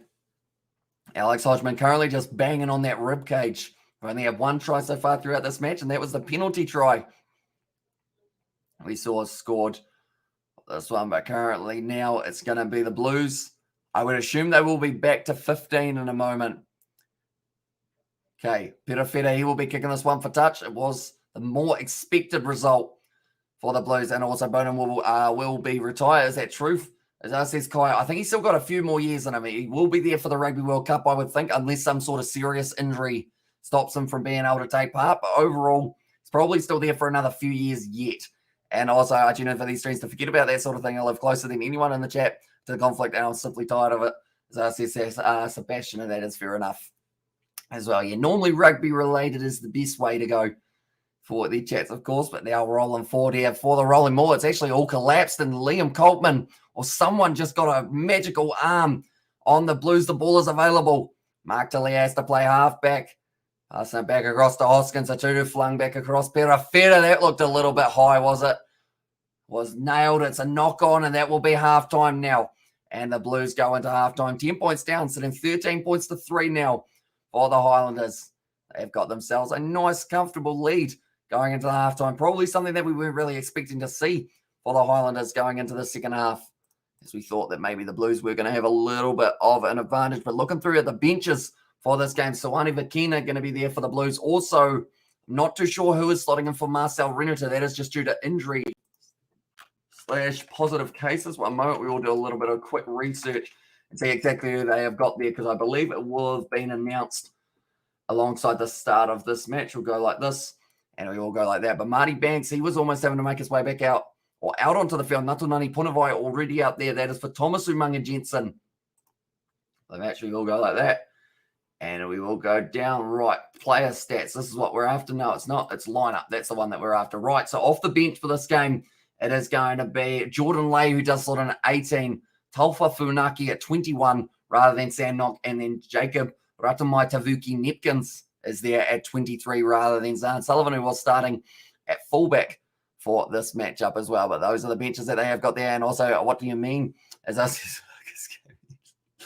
He just pretty much means to try and keep it rugby related is the best way of doing it rather than talking about politics or kind of anything along those lines. Normally the safer option for that one. Now, only the one try in that first half, and it was a penalty try being scored for this one. One moment we will go like that, and we'll get you guys a few match stats to do with this one. 129 metres carried for the Blues compared to the 125 carried by the Highlanders. Defenders beaten 7 for the Blues and 45 for the Highlanders, and then 7 for the defenders beaten for the Blues for the Highlanders. I think that was the one that I just actually read out, wasn't it? And also this match has been a real hard watch. A lot of aimlessly kicking away possession and unforced errors, says Sugma. And yeah, we have had a lot of handling errors for the Blues. I think they're ticked up to about 8 or 9 now. And then also just a little bit of territory game between both of the sides has led to a few stalemate moments, and also quite a few scrums have gone down. But 81 tackles made by the home side. The Blues, 5 missed tackles there compared to the Highlanders, who actually missed 7, and they don't only miss too many, but 47 tackles made for them in this one. And then the penalties, as it is sitting 9 against the Blues, and then after that, it is going to be only the 4 against the Highlanders. But the position actually going in favour of the Highlanders, 59% the away side have had for this matchup. And also shout out from Iran. Let's go, Roger Tawavasa Sheikh. And there says, come on. And yeah, hopefully, wait a minute. Okay, never mind. We won't mention it. But currently now, Caleb Clark is sitting there, 31 metres carried, 4 carries, 1 defender beaten, 1 clean break in this one, and 27 for Zahn Sullivan. And then looking through, Scott Gregory actually having the most metres carried for the Highlanders. And I was like, that's okay. And there's Marcus, and also I live in Romania. I see every day into Romania. And also we've got there, at least when the rugby is on, I want to leave it aside. So I see Sebastian. So yeah, best to keep it rugby related. Well, these ones I would think. Tackles, Bryce Heem, 11 tackles made, 1 turnover 1, and then 14 tackles made by Kurt Eklund, 1 turnover 1. That man has been on fire throughout this match. Also honourable mention, Alex Hodgman has made 11. The most tackles made by any Highlanders player is actually 5, and that was Shannon Frizzell alongside Josh Dixon and Liam Coltman, but not really having to do a whole lot, the 4-pack for the Highlanders in terms of the tackling, but they have had to make a lot of other plays throughout the match, such as getting into those breakdowns, because both sides rushing in, trying to get themselves, I guess, the first, do you call it the first proper try of the match? I know we had the penalty try, but the first player try, I guess you could say. Well, this one, both sides would love to be able to try cross that one off. So we will have to wait and see who does get it. But the next game that is taking place tonight, it will be the Rebels taking on the Brumbies. Then also tomorrow, we have got Crusaders versus Chiefs as a Super Rugby Aotearoa final rematch. And then the Reds taking on to Fiji and Roa, and that will be at 9:45 p.m. Should be a very exciting contest. Alongside Sunday, we have got the Waratahs taking on the Western Force. Maybe some NRL coming up on Sunday on the Kiwi Lad Sport channel. So if you are new, be sure to check out that pinned comment, as it will take you straight through to the channel. But this is the table, the way that it is sitting currently. Moana Pacifica only playing the one game up against the Crusaders. They did lose it by 21 points. And other than that, they've had 3 postponed games, which means they will have to make those up at some point of time in the competition. The Rebels are sitting in second last. They are playing the Brumbies, who are sitting in second. And then currently the Highlanders, if they get a win here, they'll push themselves up to at least, I would say at least 8th, somewhere around there, or 9th. They'll get to go up a couple spots or 1 spot if they do end up winning it. Whereas if the Blues win this game, they will actually leapfrog themselves right up to 4th place as we currently sit. So that would be very impressive for them. But the next week's games that are coming up, it is going to be the Highlanders versus Moana Pacifica. Fingers crossed that game will be taking place. Brumbies versus the Reds. That is the Super Rugby AU final rematch. Drua versus the Western Force. That is an early game in Australia, followed by Hurricanes versus Chiefs, Waratahs versus Rebels, and then a big one on Sunday. We're going to get to see Crusaders taking on the Blues, and that will be at Orange Theory Stadium. Who is the new AB, or who is the new AB from both teams? As I says, Kai, so I assume we are talking who will be a future AB perhaps on this one. And looking through at the lineups, I'm going to say, I mean, give it like 5 or 10 years, or maybe not 10, maybe 5 years or so, and you could see someone like a Zahn Sullivan in there, maybe also alongside him. You could see, who else we got who's a young player? Currently, Kurt Eklund might not be a terrible shout for hooker eventually. And then for the Highlanders, you're probably looking at someone like a Thomas Umaga Jensen. Would be quite cool to see him in the future, and also maybe Connor Garden Bishop and the two bottom New Zealand sides playing like the two bottom New Zealand sides as well. So here's Lex Axel there. And I mean, at the moment, whoever's on like the sound department for Sky, like someone's really messed up with someone's microphone. It just keeps on crackling. I think it's John Kerwin's. They have decided to give him the wrong microphone. And I think he might be actually rubbing it on the collar or something. It's making a clicking noise. It sounds like there's a cricket in his jumper, which I'm assuming is not the case. And if it was, then he probably should get that checked out. But currently, Shannon Frizzell, they are showing, probably been one of the key players for the Highlanders throughout that first half. 13 metres gained, 1 broken tackle, 1 turnover, 1 and 7 carries, and agreed lax. The Blues finishing in second, but I'm not too sure anymore. Sense of action, because that's the thing. On paper, the Blues have got all the talent in the world. Like, so many great players play for the Blues. Caleb Clark, Mark Talia, Rico Ioane, Roger Tuivasa-Sheck getting added in there, Bowden Barrett, Dalton Papali, Hoskins Atutu, Tom Robinson, and almost list the whole side. And then you look at the locks, you've got Luke Romano with that experience. And then also in the front row, you've got Auckland, who's just a turnover whiz at the moment. Finley Christie, up-and-coming 9.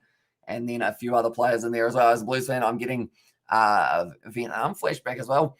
And there's Lex Axel. But Thomas Umaga Jensen, he did go off the field before halftime had actually come around. So hopefully he's going to be all right for the future. But Natunani Punavai slots in at number 13. Win predictor currently 70% in favour of the Highlanders. And like I mentioned, before this game started, it was 75% favour for the Blues to be able to get themselves the win here. So they just haven't quite been performing as of late. 75% win percentage at home games, though, for the Blues. They will have to try and make sure that that continues. But Leon McDonald, he's had a couple stressful weeks. First week, 1-point contest where they just snuck the win. Second week, 2-point contest where they just snuck the win. There's a bit of a trend going on at the moment for the Blues. Could this one be a 3-point contest, which is the last kick of the game? Maybe Stephen Perofeta nails it. All Blacks and Blues team. Nowhere to too many errors, as I like Aaron discussions, but can't finish off as well. And there says Benny, so yeah, they are just struggling big time to be able to get anything or any kind of phase play. I don't think we're seeing too many huge phases done. And also, is Carl the Lorax either injured or positive for this one, unfortunately, because I know that in that starting lineup, they had a few late changes, such as Bowden Barrett not there at 10. Also missing from this game was number 5, Josh Goodhue. He's not there. And then Marcel Renata slots in at number 3, and that was over Nepo Lolala. So they were 3 players in the starting lineup who were taken out. And I believe all those men then, who else slotted in there? I know Sam Derry might have been starting at 5 rather than Josh Goodhue, but also Funaki on the bench, that is instead of Sam Knock. So they're also missing him. Jordan Lay in there, that is replacing number 18, who is in the starting lineup now. And then Jacob Raitomai Tavuki Nebkins there at number 23, who will be an exciting player to see. We don't really see too much of him throughout Super Rugby in the last little while, but he's got plenty of pace. I remember him in that game between Taranaki and Canterbury was on absolute fire, and that was the game that Taranaki were actually able to take the shield off of Canterbury. But then, of course, Otago got their hands on it eventually, and then from there, Hawke's Bay said, nah, we'll be having that, thank you very much, and they have held onto it for about a year since. As I say, have been looking very strong, including that defence up against Tasman, which was the game that a lot of people felt that Hawke's Bay would be losing that one. There's plenty of players around currently from both of those sides that I mentioned, Hawke's Bay and also for the Tasman side, although Moana Pacific is probably the best representative of Hawke's Bay, whereas Tasman, I'm just looking through for Tasman players. I mean, you've got Shannon Frizzell. You've also got, who else plays for Tasman? Mitch Hunt, also a Tasman man. Who else we got? I'm trying to find as many Tasman players as I can in this game. I think they're almost the only 2 other than Hugh Renton? No. Who's Hugh Renton play for? Can't quite think of who it would be, but I think that's actually all of the Tasman players. The Highlanders, I'm from Japan. Waiboshia did an entry. All Blacks, do you think? I think he was just extremely unlucky because, like, a lot of people wanted to see him in the All Blacks, and I understand why he went to Japan just because of the fact that he wasn't getting the opportunities for the All Blacks. And I think he would have had a chat with one of the coaching staff and kind of said, is there any chance I make it? And they probably went, doesn't seem likely. So he went, right, I'll go to Japan, make some good money and also play some good rugby because he's brilliant in the breakdown. Lachlan Boshier, his brother, Kalen Boshier, is still playing for the Chiefs, but Lachlan Boshier over in Japan. We've got quite a few players over in Japan at the moment. Damien McKenzie, probably one of the biggest stars to head over there. Who else we got?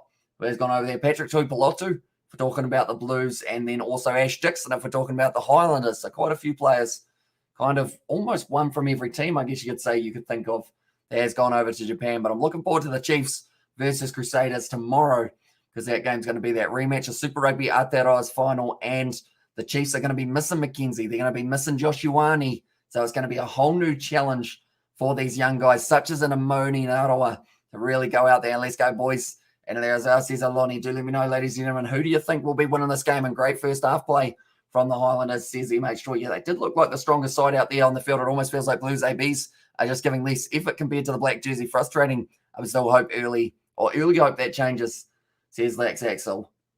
And currently, that's the other side of it as well. I guess with the late changes for them this week, like not calling it an excuse at all, but they probably had a different game plan, such as having Beauden Barrett at 10. They would have based pretty much their whole plan for this game all around him as their playmaker. And then a couple of days out, have to go, right, Beauden's not playing anymore. Forget everything we taught you for the last week, because now we've got Stephen coming in at number 10. Stephen goes, hello, everyone. I normally play fullback. I was playing fullback, so I was a different part of that set play, but now I'm 10. So everyone's got to try and work out what I'm going to do for this one. Overall, though, it's probably lucky they've only lost Barrett at 10 and then also one of their props. Other than that, though, in the starting lineup, they are all the same as what they were going to be. So hopefully, maybe second half will be a little bit better for them. But also see who will win. I'd say at the moment, the Highlanders are looking like a side who will be hard to beat in the second half. Saying that, though, the Blues have got the possibility of being able to fight back just because they are a gritty, grindy side when they need to be. And hello from Poland as well. And there says, and Nick. And Nish, hopefully I pronounced it correctly. Who's the Blues captain? It is Dalton Papali'i, who is very good at firing up a side when they have got their backs up against the wall. So hopefully we'll be able to work hard there. But that was from Octo Dad. Nice name. There's Blues recovery in second half. Would definitely add excitement to the match. And 32 degrees in Malaysia, capital city. Dry feels like 38 degrees. That's a bit warm. I mean, we're sitting 23 at the moment, but because the sun has gone down and I'm sitting in front of lights, it doesn't feel too bad. Overall, I would say we're probably sitting at real feel in here of about 80. No, not 80, sorry, of about maybe 18, I think was what I was trying to say.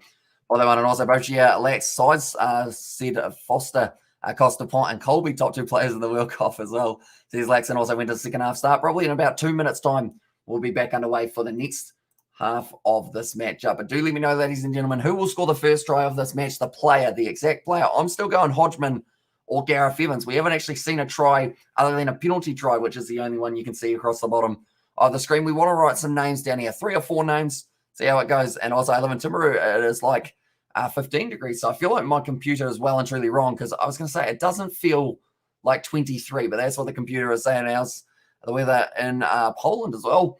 And there says, Image, that's a good question. And also Mitch Hunt says Cats are the best for who is going to be able to score this one. Currently, one change made in that Highlanders backline, and that is the fact that Thomas Umaga Jensen will be missing, and that is for Natunani Punavai. Could you make the best 9 to 15? Says Kai there. Ooh. Are we talking All Blacks or the Blues? Do let me know, okay. Currently, here it looks like the backline is going to be unchanged for the Blues. I was just making sure, and just the one change for the Highlanders, like I mentioned, in Natunani Punavai. But we're underway for the second half, and North Harbour Stadium kicked off nicely to the 22, and Stephen Perafeta kicks it downfield. It's a great kick. It's gone about probably 40 or 50 metres there for him. And now into the half of the Highlanders, they will have the pressure back on them. But Stephen Perafeta, no matter where he plays, he just goes well. And also first try, Tom Robinson. I will give you the opportunity to switch, because unfortunately isn't actually here for this game, Tom Robinson, due to, I think he had a late injury, which did keep him out. So they got Tame Plumtree at 6 if you do want to switch to him, or you can pick a different player. I will mention, though, Plumtree scored himself 3 tries for Wellington, so it could be a decent shout. They've added a new colourful animation to the like button, and now when you hit the like button, it's as if a unicorn has finished as well, just colours and sparkles and whatnot. Really?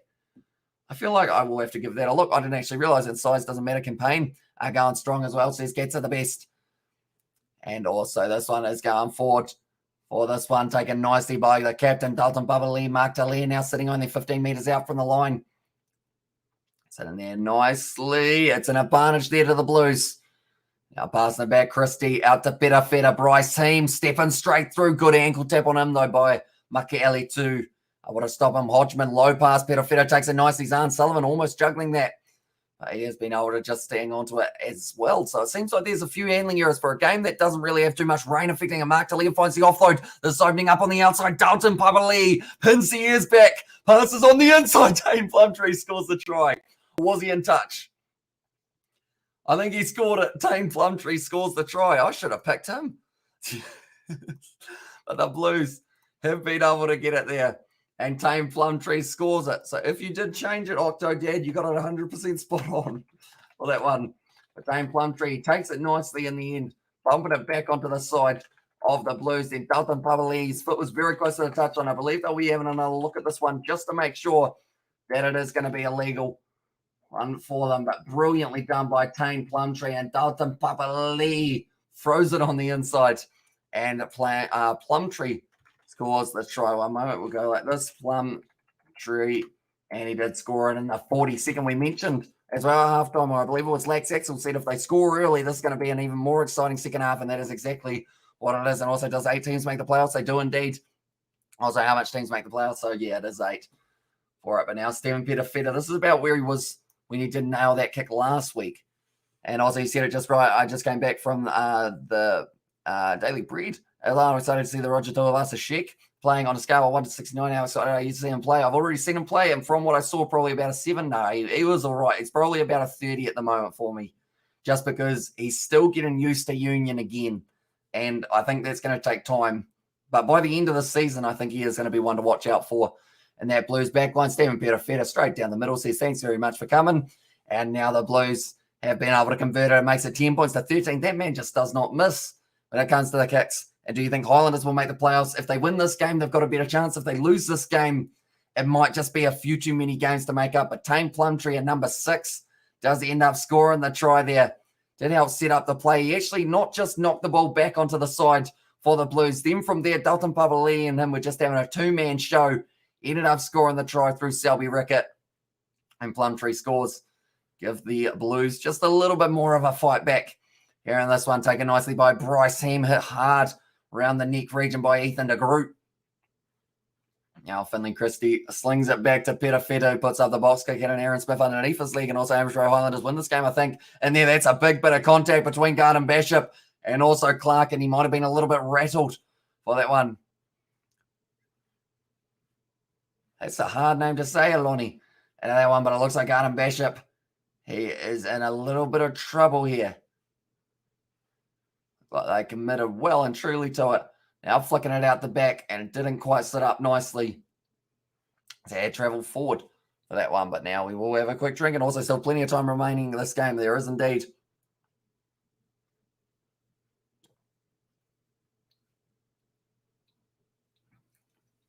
Connor Garner Bishop just stretching out the neck after a very, very hard landing. And also, I'll give it a go, my bro. I would, although I do see what you have tried to do, so I've decided not to. I was like, okay, Vishal. Now it's very, really exciting. Says MH Troy. But now only 3 points difference between the two sides. 45 minutes into this game now. And it is going to be fed in for the scrum. Trying to push their way towards the opposition line here. The Blues currently sitting 45 out. They've got the advantage now available. Hi, Hamish as well, says Josh Beach. Welcome in. The live stream mate now. Wide ball out to Zahn Sullivan. Pinsier's back. Gets the mullet flowing, but he has gone straight sideways. Tries to fend off Marty Banks, who I believe will be on there for Liam Coombs Fabling. Did end up having the injury a little bit earlier on what's happening in the match. As else says Josh, at the moment, the Blues are on attack. This one, good run forward from Perafeta. Now Kurt Eklund straightens already leading tackler in this match and also getting himself the turnover a little bit earlier on. Dalton Papali finds the offload to Talia. Trying to break through, but Aaron Smith able to drag him down nicely once again now. Around the side, Romano, the man who was yellow carded a little bit earlier on in the game. De Groot, he does have to get cleaned out there. And that was Eklund who's decided to drive the forearm into the face of De Groot. A little bit of aggression there. I remember last year where Eklund just decided, right, that man's in the breakdown. I'm going to give him a suplex, which was a interesting tactic, but he plays with a little bit of a temper at times. Fell on the wrong side, and it is going to be the penalty to the Blues. Right, this would give them back to a level playing field. So now, what are we going to see? Do they go for the corner or do they go for the 3? Peter Fetty's got the ball in and he's doing it either way. He's kicking it for the corner. And also check out the Kiwi Lad Sport channel in the pinned comment. Extra content coming there on the channel, such as football, rugby, rugby league, and beach volleyball. So once we find out where to watch a game of beach volleyball, maybe we can give it a go. But Josh Petcher said who is playing tomorrow. We'll put up who it is. So it is going to be, there we go. So the Hurricanes versus Moana Pacific game postponed. So we won't get to see that one. But Crusaders taking on the Chiefs at 7:05. And then the Reds playing the Fijian Drua. That will be taking place at 9:45 p.m. And those two games should be very exciting ones, I would think. But Waratah's taking on the Western Force at 4 p.m. on Sunday, taking nicely there in Auckland. Now sitting at the back for the rolling maul. Kind of march this one forward. It's kind of wheeled around to the side. It's still going to be available. And they've got another advantage for the scrum being collapsed there. It looks like Tane Plumtree and Gareth Evans just having a little bit of a chat there. I think they had a mutual agreement that they weren't going to charge into each other just at that moment. And I was like, okay, says Josh, sorry, I should say. Mark Talia with the knock on, but they're going back for the penalty. And also, Ryan has said, Kiwi Lads, can you message Rugby Guru? He has been AWOL for 2 weeks. I think he has alcohol poisoning as well, says Ryan. I know that last week he did say that his modem was playing up. So I don't know whether or not maybe a replacement modem. My guess would be a replacement modem probably takes a little bit longer to be able to get. Or sorry, it wasn't his modem. It was I think it was his DSTV box.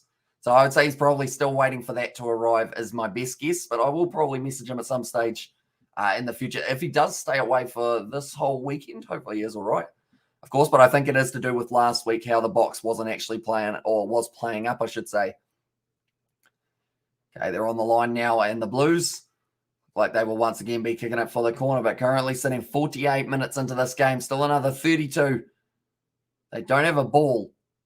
Someone's stolen it. There we go. We found the ball now. And Stephen Petafetta will be able to kick this one for the touchline, but they did have 7 penalties against them in the first half of the Blues, and now the Highlanders are starting to catch up. They are already up to 6-8.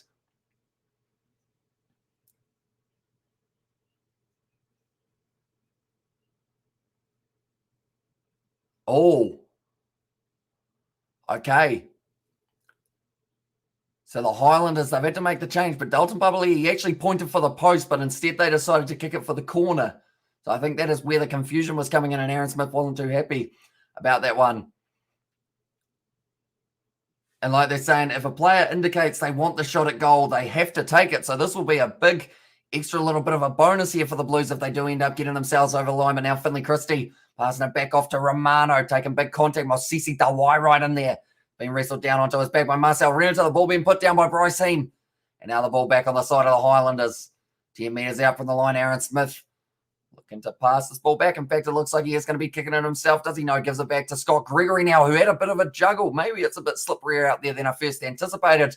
Ball going straight down the middle of the field, not able to find touch. And now Peter Feta, ball on the outside to Mark Talia. He's got Tane Plumtree with him, steps and draws and passes. And Tane Plumtree scores again. And he's got his second in the match now. And the youngster I mentioned about that hat-trick that he scored for Wellington is a hat-trick just around the corner for him in this game. He's got 2 in this one, Tane Plumtree, but they're saying that Ben O'Keefe, he did actually cost that try because he did see them point at the post and then decided that they were able to go for the corner instead. So this is going to be an interesting, I guess you could say, aftermath of it today. European teams are in South Africa. They play South Africa teams in South Africa. Well, in South Africa, they play South Africa teams in South African altitude. So, yeah, it's going to be pretty awesome. Maybe he's just pointing at the 6. Look at that. Pretty cool. So, there's Sebastian. And, yeah, the only other thing I can think of for that is maybe he was, like, communicating with a teammate, going, like, do you want the shot? But I think he looked at the referee and went, you. Yeah, we'll go for the 3. They won 2 tries for Tane Plumtree. Well, there's Sebastian. Yeah, having a dream start for the Blues here. And it is Super Rugby Pacific season. I mean, they are saying there will be controversy, but still a very good try from Plumtree there. But the Blues take the lead now.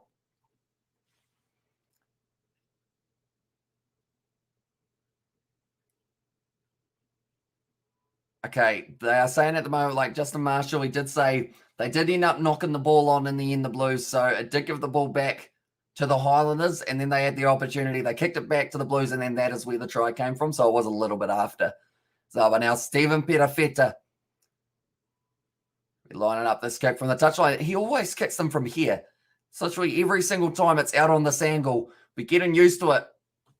Straight down the middle again. That's not an easy kick. And he makes it look like it's the simplest kick out of anywhere. He makes them look simpler than the one straight out in front when it's Bowden Barrett kicking. It's just nailing them. And also Blues will definitely win this. And a loss is not an option, says Ryan there. It was a great draw and pass there from Mark Talia. Did get the fend up. Did pass it on the outside to Plumtree. Does slot down a second try of the game. Now ball kicked high from Mitch Hunt. Going to be Luke Romano actually off the field. That is for James Tucker, who has now made his way out there. And Ofa Tonga Fasi replaces Marcel Renata in the tight head prop role. Zahn Sullivan, big boot downfield, huge boot downfield into the 22. Nicely taken, though, by Marty Banks. And he will be putting up the box kick instead. No, kicking it back down the middle of the field, looking for touch. No, instead does end up sitting up nicely for better Feta. Zahn Sullivan with a great step. Plenty of acceleration, runs straight at Jermaine Ainsley and Dixon. Now going off to the left, better Feta. Off back to Bryson, tackled low by Gregory. Good attack and run. I'm looking around. I haven't really seen Hoskins a tutu in the last little while. Where is he? Is he still out there? Or is it Adrian Choate who's made his way out there? I'm looking around. Oh, no, there he is. He is still about. And he's going to be chasing after this one alongside Rico Ioane, trying to get a bit more acceleration. That ball is really skidded on. And we'll be going right back to where he kicked it from. Seven Peter Feta, probably first mistake of the day that he has had there. But currently the score 17 points to 13 in this very close fixture.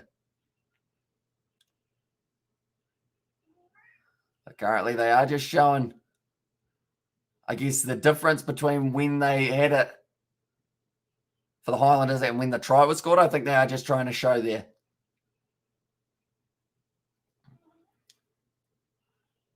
And then it was a nice bit of draw and pass from Mark Talia originally to Plumtree. Did end up scoring. It was looking quite dry out there at the moment. It didn't look like there was a lot of slide on offer for that man. I think I heard the cat before. Is the door open or closed? The door is closed and the cat. Did he go out the door or is he inside? He is inside of the lounge. I'll have to try. Although he can actually open the door, I believe. Oh, no, that was not the door opening. Currently now the Blues are sitting at 921 kgs as their pack weight. 908. Now it's over. That was fancy. Cat's a very smart one. 53 minutes in to this game now, and the Blues have got themselves just a little bit of a lead. Not a lot of a lead, but a little bit of a lead, which is all that it might be required for them to win this game. They would need to win it by 3 points to continue their streak of pretty much increasing by 1 point each game. By the final, they'll be winning it by 15 if that is the case, but they're taking on the shot now for the penalty against the Highlanders, and this is going to be from 55 out, and Zahn Sullivan really does have the, I guess you could say, the distance for this one. What's up, Hamish? What do you think of the Blues over 27 or Highlanders under 17.5? I'm terrible at these. You know I'm terrible at these as well. I think the Blues, with the momentum, the way that it's going, they will get over 27, maybe, and also maybe not. It's a tricky one. Highlanders over 17.5. I'd like to think they'd score another try, but they both seem probable, but probably not plausible. At the same time as Peter Feta trying to embezzle the Taranaki sniper role from Bowden. I think he is, and he's doing a pretty good job of it at the moment. He seems to be able to play 15 and 10, so who knows? Maybe Peter Feta is the third option for fly half going into the World Cup in the near future, and can't wait for the Rugby Championship. Any fixtures yet? And there says Ryan, I believe they have announced that South Africa are playing the All Blacks in South Africa twice. New Zealand are playing Argentina here, I believe it is. And then we are playing in Australia for our games up against them as well. But Zach Bai is in the chat, has said hi, and I can't remember the last time I saw consecutive sideline conversions, mate. So it says like Sexel, that's the thing. Like I mentioned, that's a great kick from Zahn Sullivan, and that one has gone over, and now they score 20 points to the Blues, 13 to the Highlanders. But he strikes them so beautifully, I swear. In this game, has he got 3 of them from that side? Just over. He scored them last night as well, or last week, sorry, in the important moments. He's just got such a calm kind of personality to him, Peter Feta, and just loves to nail those kicks straight down the middle of the park. But now Mitch Hunt kicking off here, 55 metres out. Both kickers for the Blues, I will mention, have been going well with that kick from Zahn Sullivan going over from 50 metres out. James Tucker goes up for the ball and has been able to hang on to this one, making his debut for the Blues and 25 metres out, trying to get this rolling maul going for to maybe try Feta out with a smaller game, like they did with Josh Lord against the Eagles, just to get the feel for the lad, or feel of the lad. Because I feel like that's the thing. He wouldn't be out of position or out of place like at international level, I don't think. I think he could be our third choice fly half at the moment. Like the way that he plays the game, like of course we're probably seeing not too much of the playmaker side. He probably needs to develop that a little bit more so that Ian Foster starts taking notice, because unless you're a Beauden Barrett or a Richie Mo'unga, he's kind of only looking at those two as his guys going forward. But you look at it as maybe if Mo'unga or Beauden Barrett has an injury going into the World Cup, like surely Peter Feta gets a mention. He's just gone for the cross kick here, playing a bit of territory. That one's bounced awkwardly, and it sits. Oh, Caleb Clark, it's set up for him, but he's dropped the ball. It's between his legs. They want to take the quick throw there for Mitch Hunt, but he's got the option now with the line out or the scrum. But a good cross kick there from Stephen Peter Feta. I feel like he's just trying to rub it in now. He has got those playmaker skills, which he does. He's very talented, but the fact that he plays fly half and fullback is probably something that Beauden Barrett is going further away from now. We're kind of like Richie Mo'unga, he doesn't play the halfback role. Or sorry, not halfback. Why do I keep on saying halfback? Am I trying to say something? Maybe I'm trying to replace Aaron Smith at this stage. Probably not. I feel like he will be there for the World Cup. But looking at it with like having a fly half / fullback cover is always very handy. Liam Goldman throws it in. Almost taken by Marino Michele too. Instead, stolen by the Blues. Now Auckland gets it. And now passing the ball back across Hoskins. Atutu, good carry forward. Evans drags him down. Finley Christie now out the back line. Bryce Heem straightens. Good run. But Shannon Frizzell able to drag him down. Christie nailed in that tackle by Gregory. Caleb Clark way off his wing. This one, but now looks like Mark Talia is lurking in the background. I do see him pushing himself a little bit wider, so perhaps a backline movement not too far away here. Now Plumtree off to Eklund, just getting themselves set in the middle of the field. Now Christie goes back across Peter Feta. Off to Mark Talia. Rush defense from Osisi Tawai has worked out nicely there for the Highlanders, and Dixon finishes the job, forcing them back a little bit further. Zahn Sullivan, good tackle on him by Natunani Punavai. Still available. Christie, Mark Talia trying to put that boot back on, and he's going to have a big time Plumtree landing on top of him for his troubles. Christie off to Eklund, another carry forward. He's been very busy throughout this game, as he has the Super Rugby season and the next one to prove himself. I wish him good fortune as well. Yeah, I mean, a goal kicking option like that as well, it's always very useful to have. And who do you think will win the World Cup, or who do you want to win the World Cup? Of course, as a Kiwi, I should say the All Blacks for that one. Do I think they'll win it, though, is probably a different question. I know that France at home are going to be tough to beat, and I also think that Ireland are going to be looking not too bad for that upcoming one. But of course, you've got the big leagues, or the big name ones, such as the Springboks, who are in there. The Wallabies, they will want to keep on turning the game around. And also we have got there, please have some drink W. There we go. We have got this one. Penalty to the Highlanders. I knew as soon as I tried to drink any water, there would be a penalty to someone. But Gareth Evans ends up winning it for his side, working hard. Currently, there are a total of 7 points between the two sides. 10 minutes in. Oh, sorry, not 10 minutes in. 10 metres out from their own line. And also, Highlanders have lost, sadly. Not over yet. We have seen some beautiful late comebacks in a game of rugby. I mean, just look at that game between the Hurricanes and the Blues.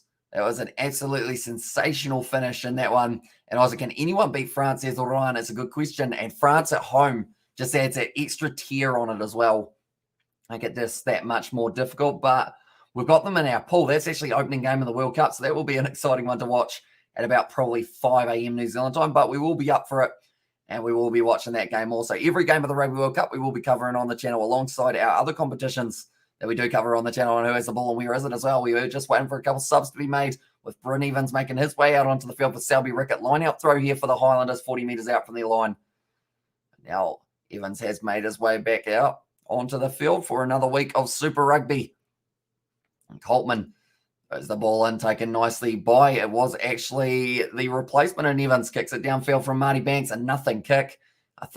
I want to say it's hit someone's hand, because now Stephen Peter Feta looking for the 50-22 and getting close, and I might put a 50 on over 26.5 for the Blues. And then he just scored a top the draw as well, says Dean. So yeah, it would be a very important one for them. And they have got another attacking opportunity. Now about 35 out, it is going to be the Blues who have got this line out. In fact, probably 30 out, in fact. I said in fact twice there, which just confused my brain. But Auckland, we're ready to throw this one in. So they've got Marty Banks out there. I believe that was the replacement for Coombs Fabley. I haven't seen too much of him. And I'll say, are you doing Instagram as well? We have got an Instagram, but we haven't actually posted anything on the Kiwi Lads Instagram. But if you do want to check it out, I will put the name of it if I can remember. I think it's that. I think we have a couple underlined thingy-mabobs there, but now the rolling ball starting to open up here for the Blues. And Auckland's got the ball at the back. Going to push their way for Papali. Also there for it. Looking to the short zone now. Finley Christie, little grubber behind Mark Talia. Waits for the ball. Masisi Tawai, though, is right where he needed to be. The Waikato representative. And this ball's still available for the Highlanders. Only sitting 5 metres out from their own line now. It will be big carry forward from Daniel Leonard Brown. He made about a metre. And I believe it was Bryce Heem trying to get back to his feet and get in the middle of that one. Tame Plumtree causing a bit of a problem. That looked like Gareth Evans just yanking him from the side for that one. And that ball that's gone up from Aaron Smith does find the touchline, but still under a huge amount of pressure here for the Blues. Or sorry, the Highlanders, I should say, still only being 22 metres out from their own line. And now we have still got another 19 minutes left in this game. Leon McDonald, there is another try on the board for the Blues. That will give them a lot of confidence. And also again, the Springboks beat France, says Rowan. It will depend on where they kind of meet, I guess you could say, in the World Cup. And also, like, that's the thing. World Cups are a whole different ball game. Of course, France have a brilliant home record. Not in World Cups, though. In World Cups, the Springboks, they are the defending champs. You'd think that they would go far. And if they did have to try and take down France in a semi-final or a final, you'd probably end up saying that the Boks have got a good chance. But it all just comes down to kind of the circumstances, who's out with injury, who else is playing in those games. Like, because I know that at the moment, France's squad is extremely deep with who they have got. Springboks, they've got some very good players. And if they've got them all available, then they could also have that very deep side for the World Cup as well. And Kiwi Lads, I'm sad as well, says Ollie Wilson. So that is no good, mate. And Japan is the underdog in World Cups. Japan going to win the World Cup, says Des. If they do, be absolutely incredible for, like, Japanese rugby. The fact that they've grown so quickly in terms of the skill, just the population, in terms of the, just the overall, like, kind of popularity of rugby in Japan. And also, where's this game being played, Hamish? It is at North Harbour Stadium, and honestly, they do up in Oran, France as well, says Sebastian. And also, there he is, as our Cheer Brothers Cheer Chat at CIL, says Johnny Blaze. Welcome into the live stream, mate. Hope you're doing well. Currently, they are sitting just a few metres out from their own line here, the Highlanders. I assume you're looking forward to Chiefs versus Crusaders. And that was actually the birthplace of Marco Vunipola. That is where the evolution happened for that one last year for the final. So that's quite an interesting one. Perhaps we get to see a new, I guess, rendition of Johnny Blaze in the future. And also Johnny and Rob, 10 out of 10. Says Sebastian also, hey, says no, mum, my friend too is in hospital, COVID-19. I miss him so much. So says Ollie, because I guess you wouldn't be able to visit him, would you? Due to that. No, but hopefully he does recover relatively soon. And Robert has said, hey, Seb, Ethan de Groot doesn't look too happy at the moment. He's looking like quite an angry man. He's been tapped on the shoulder by one of the other players. I think it's Folau Fakatava saying, hey, look, it's the camera. And Ethan de Groot going, I don't care. I'm watching the game. So he's not looking too happy at the moment, Ethan de Groot, or Ethan de Brute, as a lot of other people know him as. Currently just another scrum reset here between the two sides. 62 minutes into the game here. And who will be able to have that last impact on this game? I know that the Highlanders will be looking to a couple of those players off the bench, such as Folau Pakatava, and also, I mean, in that front row, it's going to be important for them. It's gone down. It's a penalty to the Highlanders. And speaking of that front row, Daniel Leonard Brown and Josh Honeck have just done the job for them as well. They're not too happy. It was Jordan Lay and also Ofa Toanga Fasi, an interesting squad name to face Pakistan tomorrow, says Robert. I haven't actually seen it yet. So if you have got that, Robert, would it be possible to send it through on Discord perhaps? Either that or I can just look it up straight after the game. It is no worries. And also we've got the I'm not looking forward to Chiefs versus Crusaders. That's like that looks like a full strength status team. I think my Chiefs are going to get spanked. Says Johnny, do you want me? I mean, surely I've got to wear the kit though. That will be the best way of helping the Chiefs out. Wear the Chiefs kit and hope for the best. And how's it, Seb? As well, says Ollie, and also hi Robert, how are you, mate? And Sebastian Novmum, greetings, lads. And yes, there's Johnny Blaze, and also doing good, Ollie. Cheers. Sebastian, but Coltman now off the field. That is Andrew Makalera. Now, normally his lineouts aren't great. He's just lost the ball, unfortunately, for the side. It was Hoskins Atutu, though, that you would put that down to with a very well-timed jump. Now, Jordan Lay, first big carry forward from him, tackled by his opposite number, Josh Honeck, flung back for Pera Feta, saw the dummy. and puts up the box kick. It looks like Mark Talia trying to get onto this one, takes it beautifully, finds the offload back to Heem, who now has Rieko Ioane with him. Isn't going to need him though. Yes, he does. Rieko Ioane gets it, and he scores the try. And Rieko Ioane loves that one. And Finley Christie and Derry celebrate with him. That could be the game changer for the Blues here. And that might be what they needed to get themselves over the try line for the third time. And in fact, maybe get them towards that bonus point.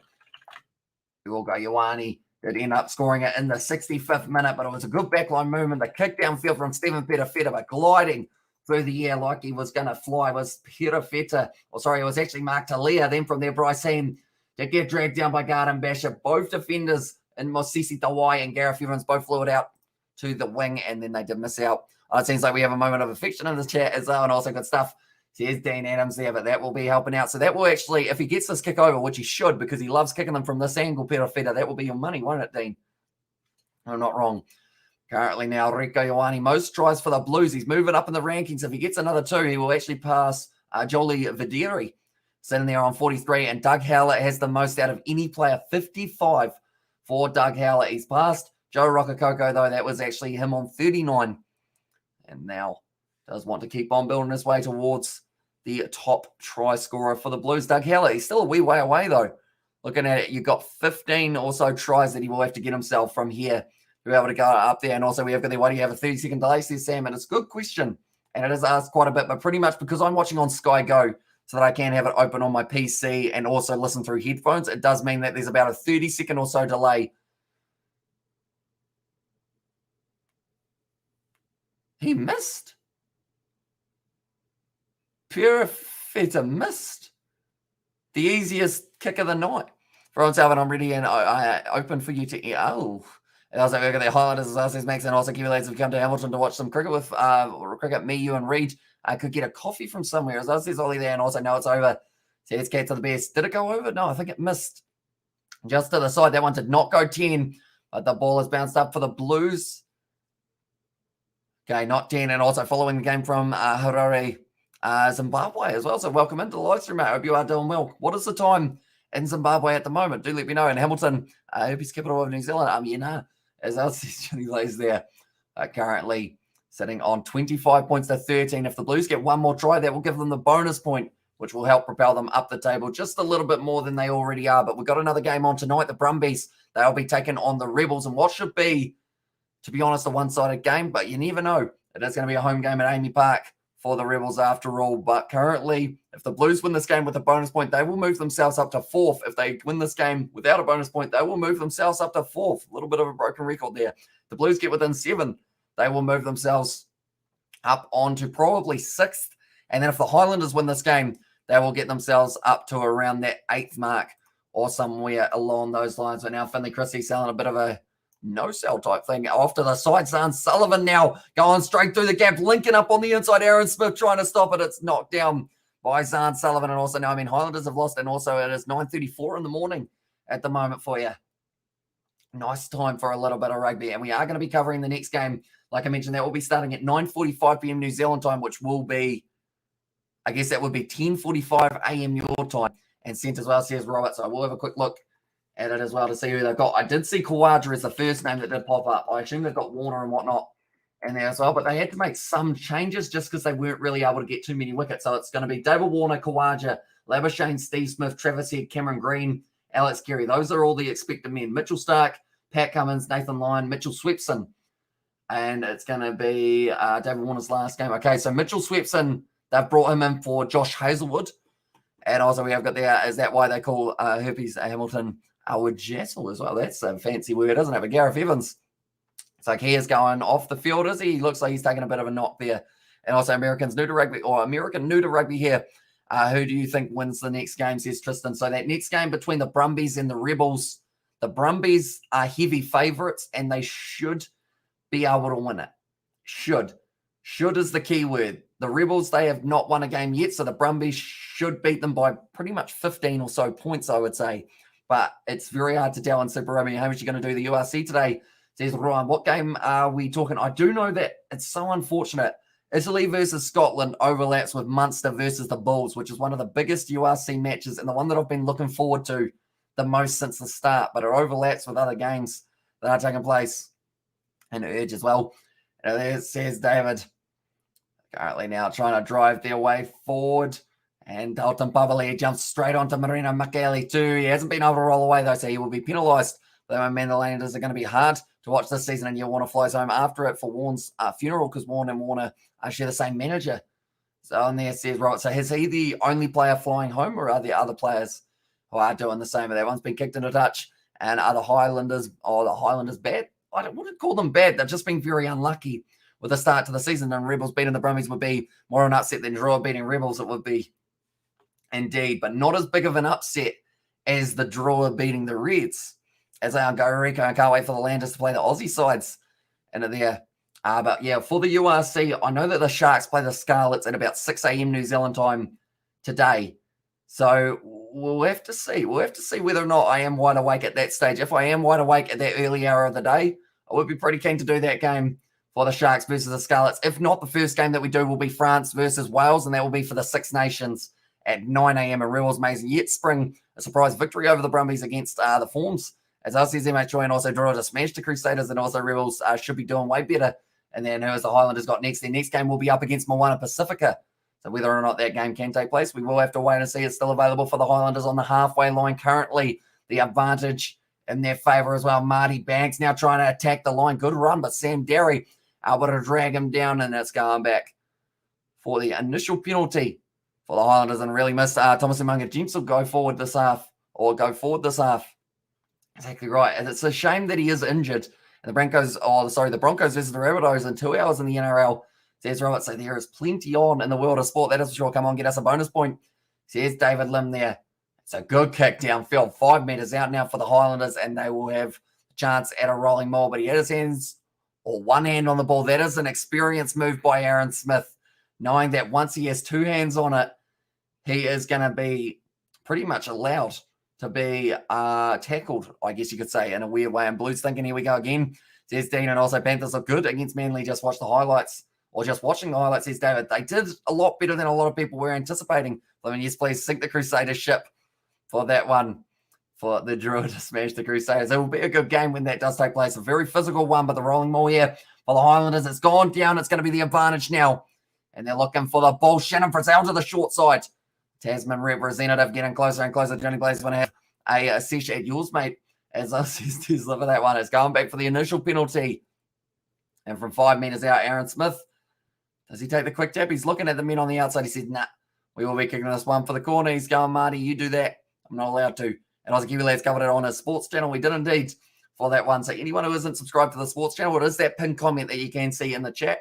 Be sure to check it out. We have got plenty more content coming up on that channel, whether it is NRL, maybe AFL. We might try a bit of that as well. The Premier League, A-League, all of the other sports will be there on the Kiwi Lads Sport channel. Plenty of time, says David. Exactly right. Adrian Choke now makes his way out onto the field. And I believe that will be for who's that? It's going to be for Tane Plumtree, so won't have the opportunity to get his hat-trick today. Crusaders all the way to the bottom of the ocean. As I said, Sebastian, and 13 to 7 pence, the Blues, well disciplined again. Problem for them, yeah, they've had a lot of penalties against them, and it has been costing them a huge amount of field territory as well. They've got another advantage, and like they're saying, they've got to be careful not to have another man in the bin. Andrew Makaleo. Looks like they're not really going too far forward. Smith has to use it. Gives it off to Gregory now, and wide cutout pass from Marty Banks. They've got Connor Garden Basham on the outside if they need a Mitch Hunt. 7 through 3 players, run straight at Dalton Pavali. Straight on the ball, though, and it goes back for that penalty. He is impressive in a breakdown. That's the Giant Sessions on the brother Chesler. And now what other games are on tonight? We have got the Brumbies versus the Rebels. That will be the last game of the night, and that is at 9:45. And then we've got either the Sharks versus Scarlets at 6 a.m. New Zealand time, or the next game that we will be doing will be the 9 a.m. game between Wales and France. Should be a great one. People just want to see someone else on the comp, don't they, as well, says Sebastian. And also, well, surprised Smith isn't playing, or is still playing 71 minutes in, says David. Although he's got that experience, and I think that's what they're looking at here. They know that as the captain, he needs to really pull these guys, I guess, together for the last little while. And also we have got there, Hamish, why are you not consistent? Please upload daily commentary videos. I'm missing your videos. We don't upload daily. Just come online daily, irrespective of matches. You are too good. As I says, Coding, I mean, I do like to do the live match commentary, though, so I think that is probably the big factor of like if there isn't a game of rugby or there isn't a game of cricket that we were going to be covering, I can't really just pop on because normally those are the days that I'm recovering my voice as well.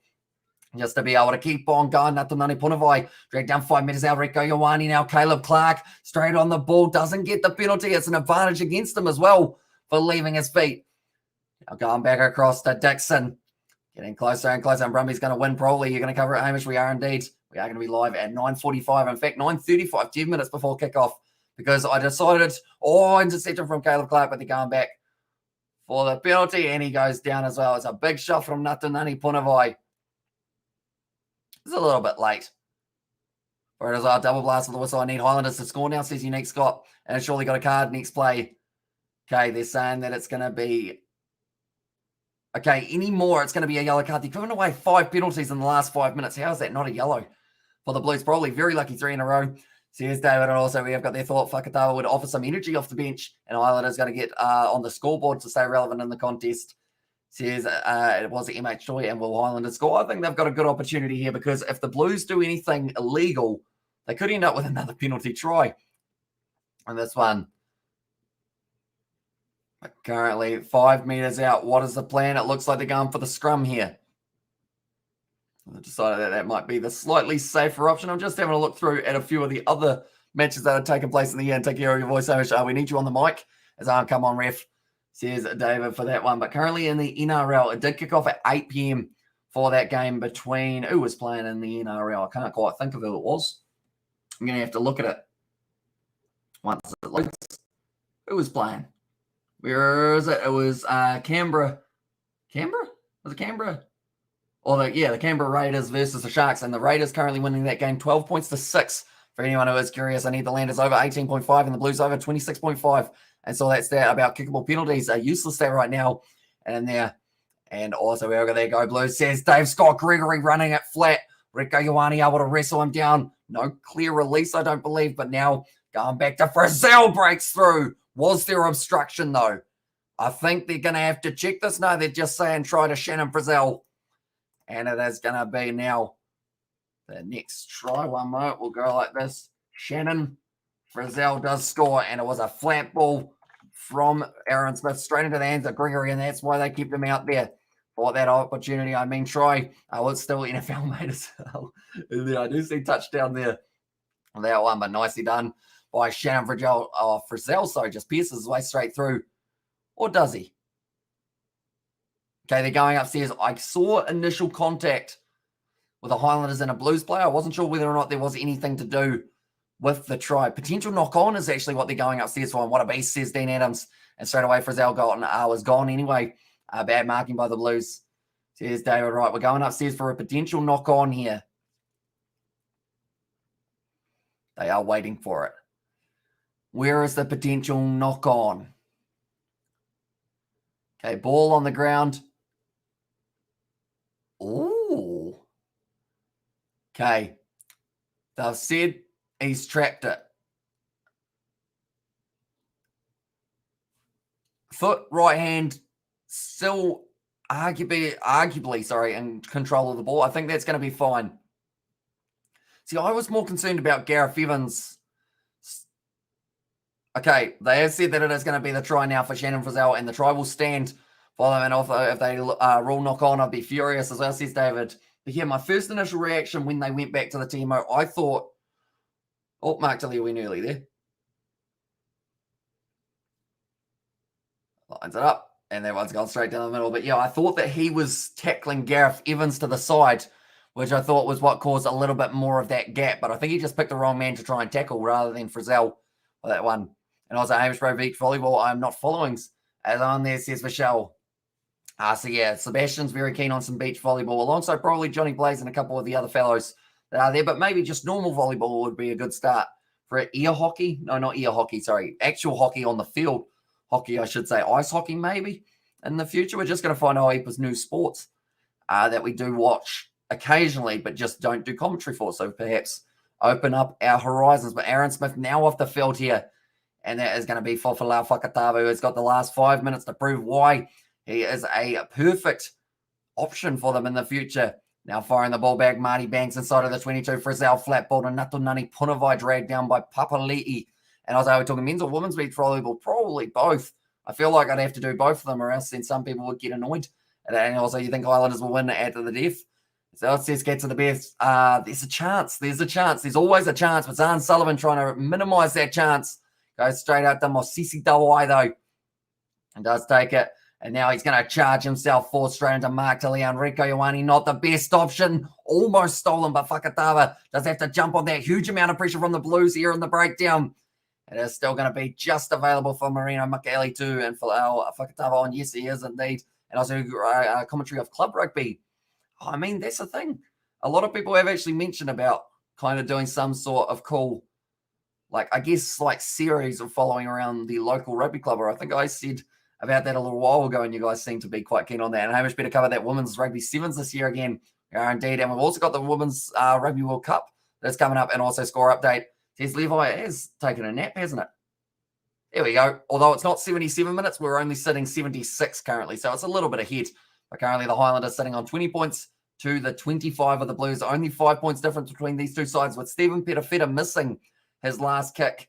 Does mean that there is still a chance that the Highlanders, with a converted try, could snatch themselves the win in the jaws of defeat. We have got Fakatava, got the goods for sure. And that's what's up with the Lincoln fuel prices. As well as Manly for Life, yeah, they've gone up big time at the moment. I know they were saying that there are lines that are huge because it's going to be the most expensive fuel has been in New Zealand in history or something along those lines. You could do like a Gillette Soccer Saturday or NFL Red Zone type of show, Club Rugby, every Sunday or Saturday afternoon.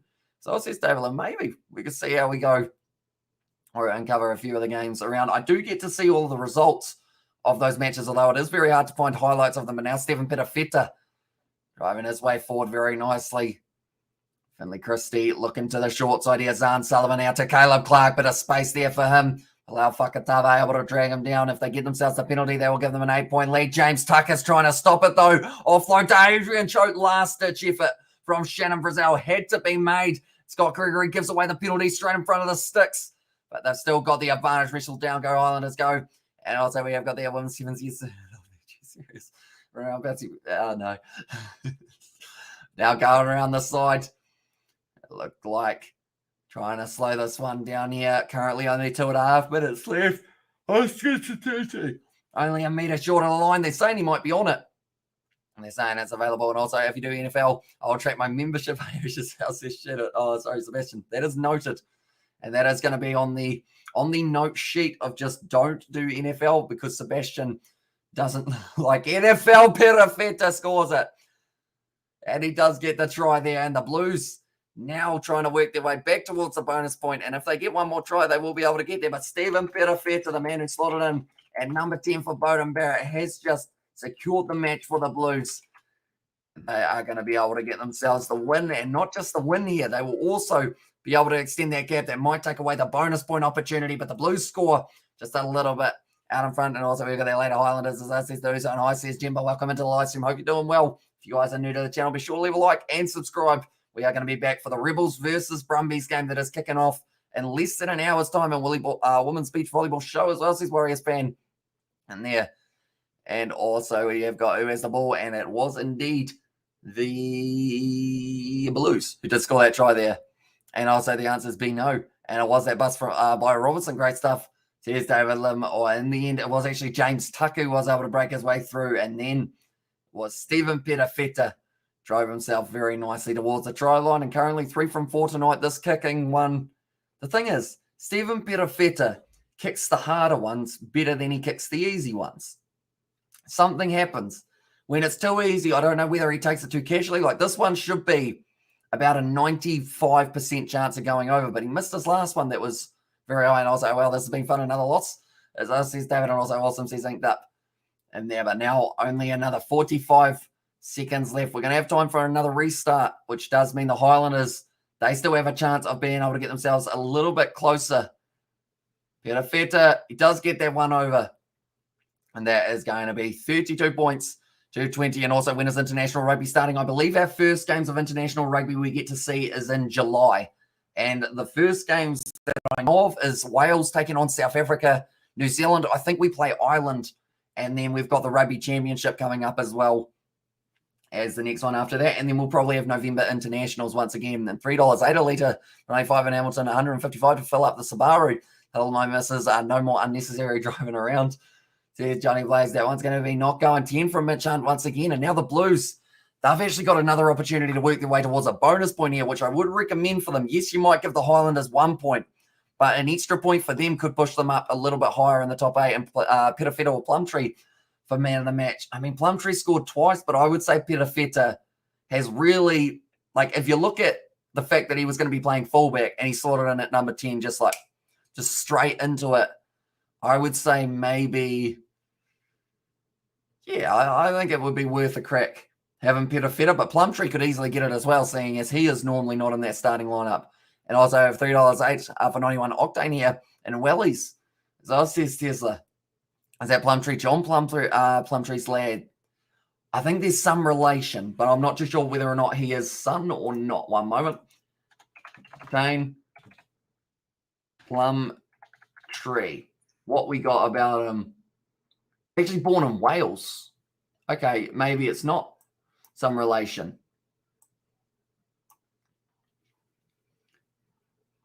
Okay, it doesn't have his dad as, or as, oh no, son of assistant All Blacks coach John Plumtree. He is. He just doesn't have it on his Wikipedia, which is an interesting one. I would have thought you'd put that on the front line or like top line of your Wikipedia. That's going to be the scrum going up. It's a free kick there to the Blues. Or in fact, sorry, free kick to the Highlanders. Hoskins are trying to kick it out of their hands. He wants to take the quick tap. Andrew Makalo's in the way. Wasn't too sure what was going on, but on the halfway line now, Natunani Punavai on the outside to Mosisi Tawai. The Highlanders still lurking and trying to get themselves that bonus point. Mosisi Tawai just wrestled almost into touch by Hoskins. Tutu though, Fakatava 40 metres out, gives it off to Bryn Evans, who is met by that strong Blues defence, who have actually had more tackles completed in this game as Mum Sleeper out. So he doesn't show who his dad is. I don't know. So John Sun, good stuff. And Gull NBD, and that's there's one other. They have still $2.70 for a litre. As on there says Ali. Yeah, I know a lot of people were stocking up today before it does end up increasing more and more. Or has it already increased at 6? Did it increase or something along those lines? And now going back across. Wide pass from Connor Garden-Basham off to Masisi Tawai. Once again getting held up by Caleb Clark. Keeps the ball just in the field of play. Straight over the middle was Adrian Choate. Big cellular dummy from Falau Fakatava, maybe learning a thing or two from Artie Savia with that massive dummy cell. But currently 8 phases in for the Highlanders. They are not giving up as of yet. Continuing to push their way forward. I believe there was Sam Derry trying to counter. Mitch Hunt now ball on the outside. Natunani Punavai. All he needed was the pass out to Scott Gregory. Almost the ball for Papali'i up to double figures. Now, probably for the first time in this match, we have seen either team make their way to double figure phases. Ball comes free and it's going to be back on the side of Funaki. Do they take on the attack? It looks like they want it.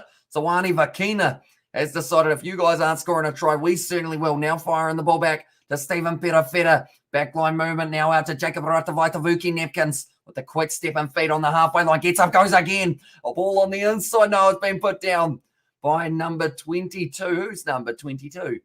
Who is that man? Who is he? Oh, it's Taniela Talia. I was looking at him going, who is that? And also US $1.68 in Zimbabwe. And also going to start siphoning out of my neighbour's gas at ungodly times of the morning. And also the gas station in Christchurch, we're really busy today. And also I last filled up early February. Haven't been in the car since Friday and won't be until at least next Friday. How many minutes are rugby matches? They are 80 minutes, although this one is going even longer just because neither side want to give up. Once again, the Highlanders wide slinged out pass out to Natunani Punavai. Offload to Scott Gregory now down the wing. You've got to make sure you cut it on the inside, though, or else you get yourself into trouble. Like the Vuki Nepkins not able to turn it over. Now going back across, Mitch Hunt gives it off. This game's going for a full 90 at this stage. I decided we'll just keep on playing until either someone passes out or we get to get another try. It's pretty much a battle with the bonus points. I don't know how much longer the Blues will be able to hang on, but now Caleb Clark gets the interception try. And that stings for the Highlanders because not only do they not get the bonus point, but the Blues get themselves one as well. I just Nick Petrol from work. We have a truck driver who's up for dodgy stuff, says Sebastian. And also, nice man, I envy you. It hurts me in the pockets. Emotionally watching a huge gas bill and 2 40-minute halves. But Caleb Clark gets the interception, just going one too many times with the wide cutout pass there from the Highlanders, and the Blues score the final try of the match. Like they're saying, no stopping Caleb Clark once he was through there. And the Blues get themselves the full 5-pointer. And I believe with that try, thinking about it now, that pushes them right up in the table. But I'm going to put it in the 80th, even though it was in about the 86th minute of the game that he did end up scoring it for Caleb Clark. And also what determines whether or not they play longer. Pretty much, they do need some sort of stoppage in play to stop them from going, oh, potential foul, potential foul play. 22 red, so maybe, okay, on-field decision of try, but maybe Marty Banks was hit with some foul play here. This could be reversed, that this game will keep on going for a little bit longer. And Rebels versus Brumbies is a draw, and the Rebels scored an 80th minute try to draw it. Go Rebels. And they're right. They're going upstairs.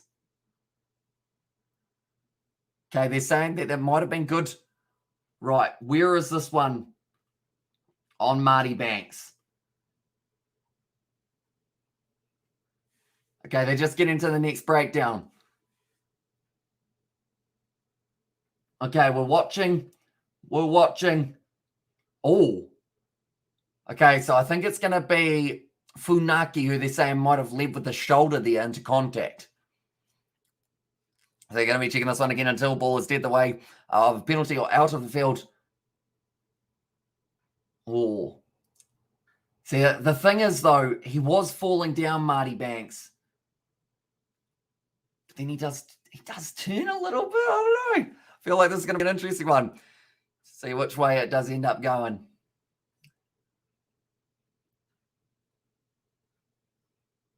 Okay, like they're saying, looks accidental, but it's whether or not... Oh, he doesn't help. He kind of goes like that, but he falls into the tackle. This could easily, like, I'm glad I'm not the referee here. They could go either way with this one. If they call it no try, this game will continue above 85 minutes. Over the arm, that looks high. They're at a penalty. It's gone to a penalty. Penalty. See, it's going to continue. This game's going 90. It's only a penalty, nothing more. Nothing less, and regardless, Blues have won. They have, but now that bonus point getting taken away. And now it means that the Highland have got another opportunity to get themselves within the 7. And also, we've got their rest basically said if tries for Tonga, although there might be another try coming up. It looks like both sides want to keep on playing, and they've just now had a couple minutes rest. So they can keep on going a little bit longer. But now Mitch Hunt looking for the touchline here, and Brasso soft man. So says to Uso, yeah. It's one of those ones they easily could have gone either way for it. They said, I think it was also because Ofa Toa Fussies was a little bit high that persuaded it a little bit more. But, I mean, yeah. They've taken the points back from them for now. The Highlanders, they need to get themselves a try if they do want the bonus point, and they are currently sitting at 86 minutes into this game. What is the longest rugby game we have ever had in history, ladies and gentlemen? Do let me know. That one's gone down the middle. Nicely taken. Extra, or like kind of not including extra time, I will mention, but now straight on the ball for the Blues. They turned it over. No, they've left their feet once again. Fakatava across to Andrew Makaleo. Still making their way forward. 86 minutes through the longest game of rugby ever, as well, says Tesla. And that one is getting that way. 86 minutes, very long time. You much of y'all had it hit me harder. I would not recommend. I give it a 0 out of 10. That's dropped there by Connor Garden Bishop. But now Adrian Choate running back. That's a brilliant tackle by Natunani Punavai. Any lower, he would have found the offload. But now Stephen Petafeta going off. Both sides still want this bonus point. It's pretty much a battle for, I guess you could say, the golden point at this stage. And now trying to get straight on the ball for the Highlanders. Not quite able to turn it over. Still available here for the Blues. Passing it out the back line. Zahn Sullivan throws the interception pass. And Connor Garden Bishop steers, but he's got Jacob Ratuwaituwiki Netkins, who is right on him. That's a hard name to say when you're in fast motion. Taken nicely by Tucker. It's not a knock on now for Lafakatava. He tries to get his hands on it. I believe there was a little mini knock on there. Now everyone's just falling over in the breakdown. It's back on the side. That was a knock on by Hugh Renton, I thought, but they're going to keep on going for a little bit longer. Rico Ioane gets on the ball and he wins the penalty for the Blues. just keep going. Just kick it into touch and keep on going. Battle of the fittest is on there. The game of interceptions, there's Northman. Like they're saying, the Blues won't want this to end. As long as they've got some gas left in the tank, you're chasing the bonus point. Off a Toanga, Fussy says, oi, kick it into touch. Don't you tap that one. Well, they have kicked it into touch. We're up to 87 minutes, ladies and gentlemen. I am very glad that it's not kind of straight, like back-to-back games here. Because that would be one. Okay, full time says, no, not quite. We're a couple that look close to a knock-on, but they did say all of them were all right. And last drive wins the game. I remember saying that when you were young. And it seems like both sides really playing for that at the moment. Both sides, whoever scores last wins the bonus point. 88 minutes through this game currently. We have just ticked over 9 p.m. No other game that starts at 7:05 normally makes it to 9 p.m. It's back on the side of Dalton Pavali. Passes it back across. It's all about composure now for both of these sides. Got attack and run from Tenialu to Leah. Now Funaki, Tuanga Fussy drops the ball. Trying to get on it. It's going to be the advantage for the Highlanders. And they have still got the ball. It's actually bounced up with Shannon Frizzell. It could have been the end of it, but now it's going to be advantage. Back in the side of the Landers. Going across the garden. Bash of Mitchant. Ball on the outside. This has got to be advantage over there. Making some good meters. Brent Evans goes forward. Ends up whacking into the back of Marty Banks. Oh, no. Mosisi Dawai's gone down with cramp, I believe. He's gone not continuing this match any longer. Bounces up now to Natunani Putavai. Flicks it off to Scott Gregory. But isolated, though. If they can get the player over the ball, no, great work from Shannon Frizzell. We're up to 88 minutes in this game, ladies and gentlemen, and neither side looking like they are going to be stopping anytime soon. Ball popping out the back. Now, Jermaine Ainsley, it was actually Josh Hornick getting a bit fancy with it. Rush the fence on Marty Banks. They're up to 6 phases. It was Sam Henry, welcome in. And did Caleb's try count? It did not. The ball's bounced out the side. It's a penalty to the Highlanders. We're up to 89 minutes. This is just going to keep on going. Why is it the 92nd minute? Because neither side want to stop playing. At this stage, Peter O'Mahony named at number 6 for the Irish. Love the fight in that big old dog, or that old dog. And Offa probably dropped it on purpose. He wants the game to end. Though he was the one who pointed to Peter Feta and said, I want you to kick this one for the touchline. 17 penalties against the Blues. Not the best number for them in this on New Zealand Rugby at its finest these days. So I didn't expect that we would be playing for 89 minutes. Oh, wait. Why is the game still going on? They just keep on going and going. Please break the 100 minutes. Imagine that. Aaron Smith's looking up at the clock. And I mean, it just shows how much the bonus point means to both of the sides because they just don't want to give up. Mark Talia on the touchline currently. He was replaced by Jacob Ratavai Tavuki Nepkins. Now, the Blues, they are inside almost off their 22, you would think. Unless they win a penalty, they would be kicking this one into touch. Now it's going to be kicked. Oh, sorry, it's going to be thrown in by Andrew Makaleo, and this is a game that never ends. Just goes on, and both teams want bonus points, as says the Uso. They certainly do want it. Kicking it. Oh, sorry, it's gone over the top. Bounces up. Taken. No, it's dropped by Sione Vakina. Please bounce onto the side. The ball's underneath. No, that's going to be the end of the game. 90 minutes. We cracked the 90, but that is going to be the end of the match. What a game between the two sides, both sides fighting for the bonus point. In the end, neither of them end up getting it, and this is going to be long. Well, this is going too long, says Crazy Boy. And I was thinking, KFC closes soon. Hurry up, guys. And no, says Crazy Z. And also, we're 9-year-old midfielder Ben, 113 minutes on the clock. Okay, so they were a wee way off that, but they got to 90, which was pretty awesome. And so I wanted to watch a great game and the longest play as well. And that was a crazy end. And that one, it certainly was. Full-time, 32 points to 20 in this game. So they don't get a bonus point for either side, but the Blues received themselves the win. We will have the updated table for the next game between the Brumbies and the Rebels, which is starting in about 40 minutes time, but we will be starting our live stream in 30 minutes time at 9:35. We normally do 15 minutes ahead, but they always start late. So we decided we'd go a little bit later for that reasoning on that side. But this was the table before the match. So with the Blues getting the 4 points here, they will move themselves right up into 4th. So starting to make the comeback there for the Blues, although they still have that game in hand as well that they do have to play up against Moana Pacifica at some point in the near future. What a game, eh? Great way to start it. And also we've got a custom thumbnail as well, says Henry Samuel there. And also what a good game. And also last pass from Albany to Auckland. And also good good stream. I think that isn't just crazy. Thank you, Amish. And there says Amish, join, subscribe, and like, folks. Support the channel, says Tesla. Currently, I mean, we've got some more time. Hurricanes in 4th, though. 5th now, because they have been dropped just a little bit further into that one. But it was a brilliant bit of play between the two sides. And we have got another game coming up very soon. Hopefully the Brumbies versus Rebels game will be just as exciting as that one. The Blues in 8th, says Henry Samuel, although that was before this game. So now with the game updated, they do bump themselves up into that 4th place position. But nonetheless, thank you all very much for tuning in. We will have the updated standings for the next live stream, but thank you all very much. And I will see you all a shot for the commentary. And also, Smith, I was like, there's a lesson that, and also inching so close to that King case. We are getting closer and closer, only 20 away at this point in time. If you do want to help us out, be sure to leave a like and subscribe. And also, okay, have you subbed yet? I have not. I haven't actually been on YouTube in the past, like, pretty much week or so. I'm sorry, Mr. Stream says, Fitch, no worries at all, mate. We have got another one coming straight after, and that is going to be the Rebels taking on the Brumbies. And have a drink for y'all. And they're having a drink for y'all. And they're from Tesla. And also, we have got down Jake Hayes. And they're also best commentator around, says Steve Dempsey. Appreciate it, mate. And we have got plenty more of Super Rugby Pacific. We're covering every single game. And also alongside that, we are going to be doing the Six Nations, maybe some of the URC at random hours of the night. We will have to wait and see how it goes. And also, won't drink honey lemon amish. And there, yeah, hopefully the voice will be lasting for the next live stream. I couldn't believe that we went to 90 minutes in that game. Like, 90. And I'll blaze it up for y'all, skirt, as well, says Jody Blazer. Thank you all very much for tuning in. Be sure to check out our next live stream that does start in 30 minutes' time, but I will see you all for the next one.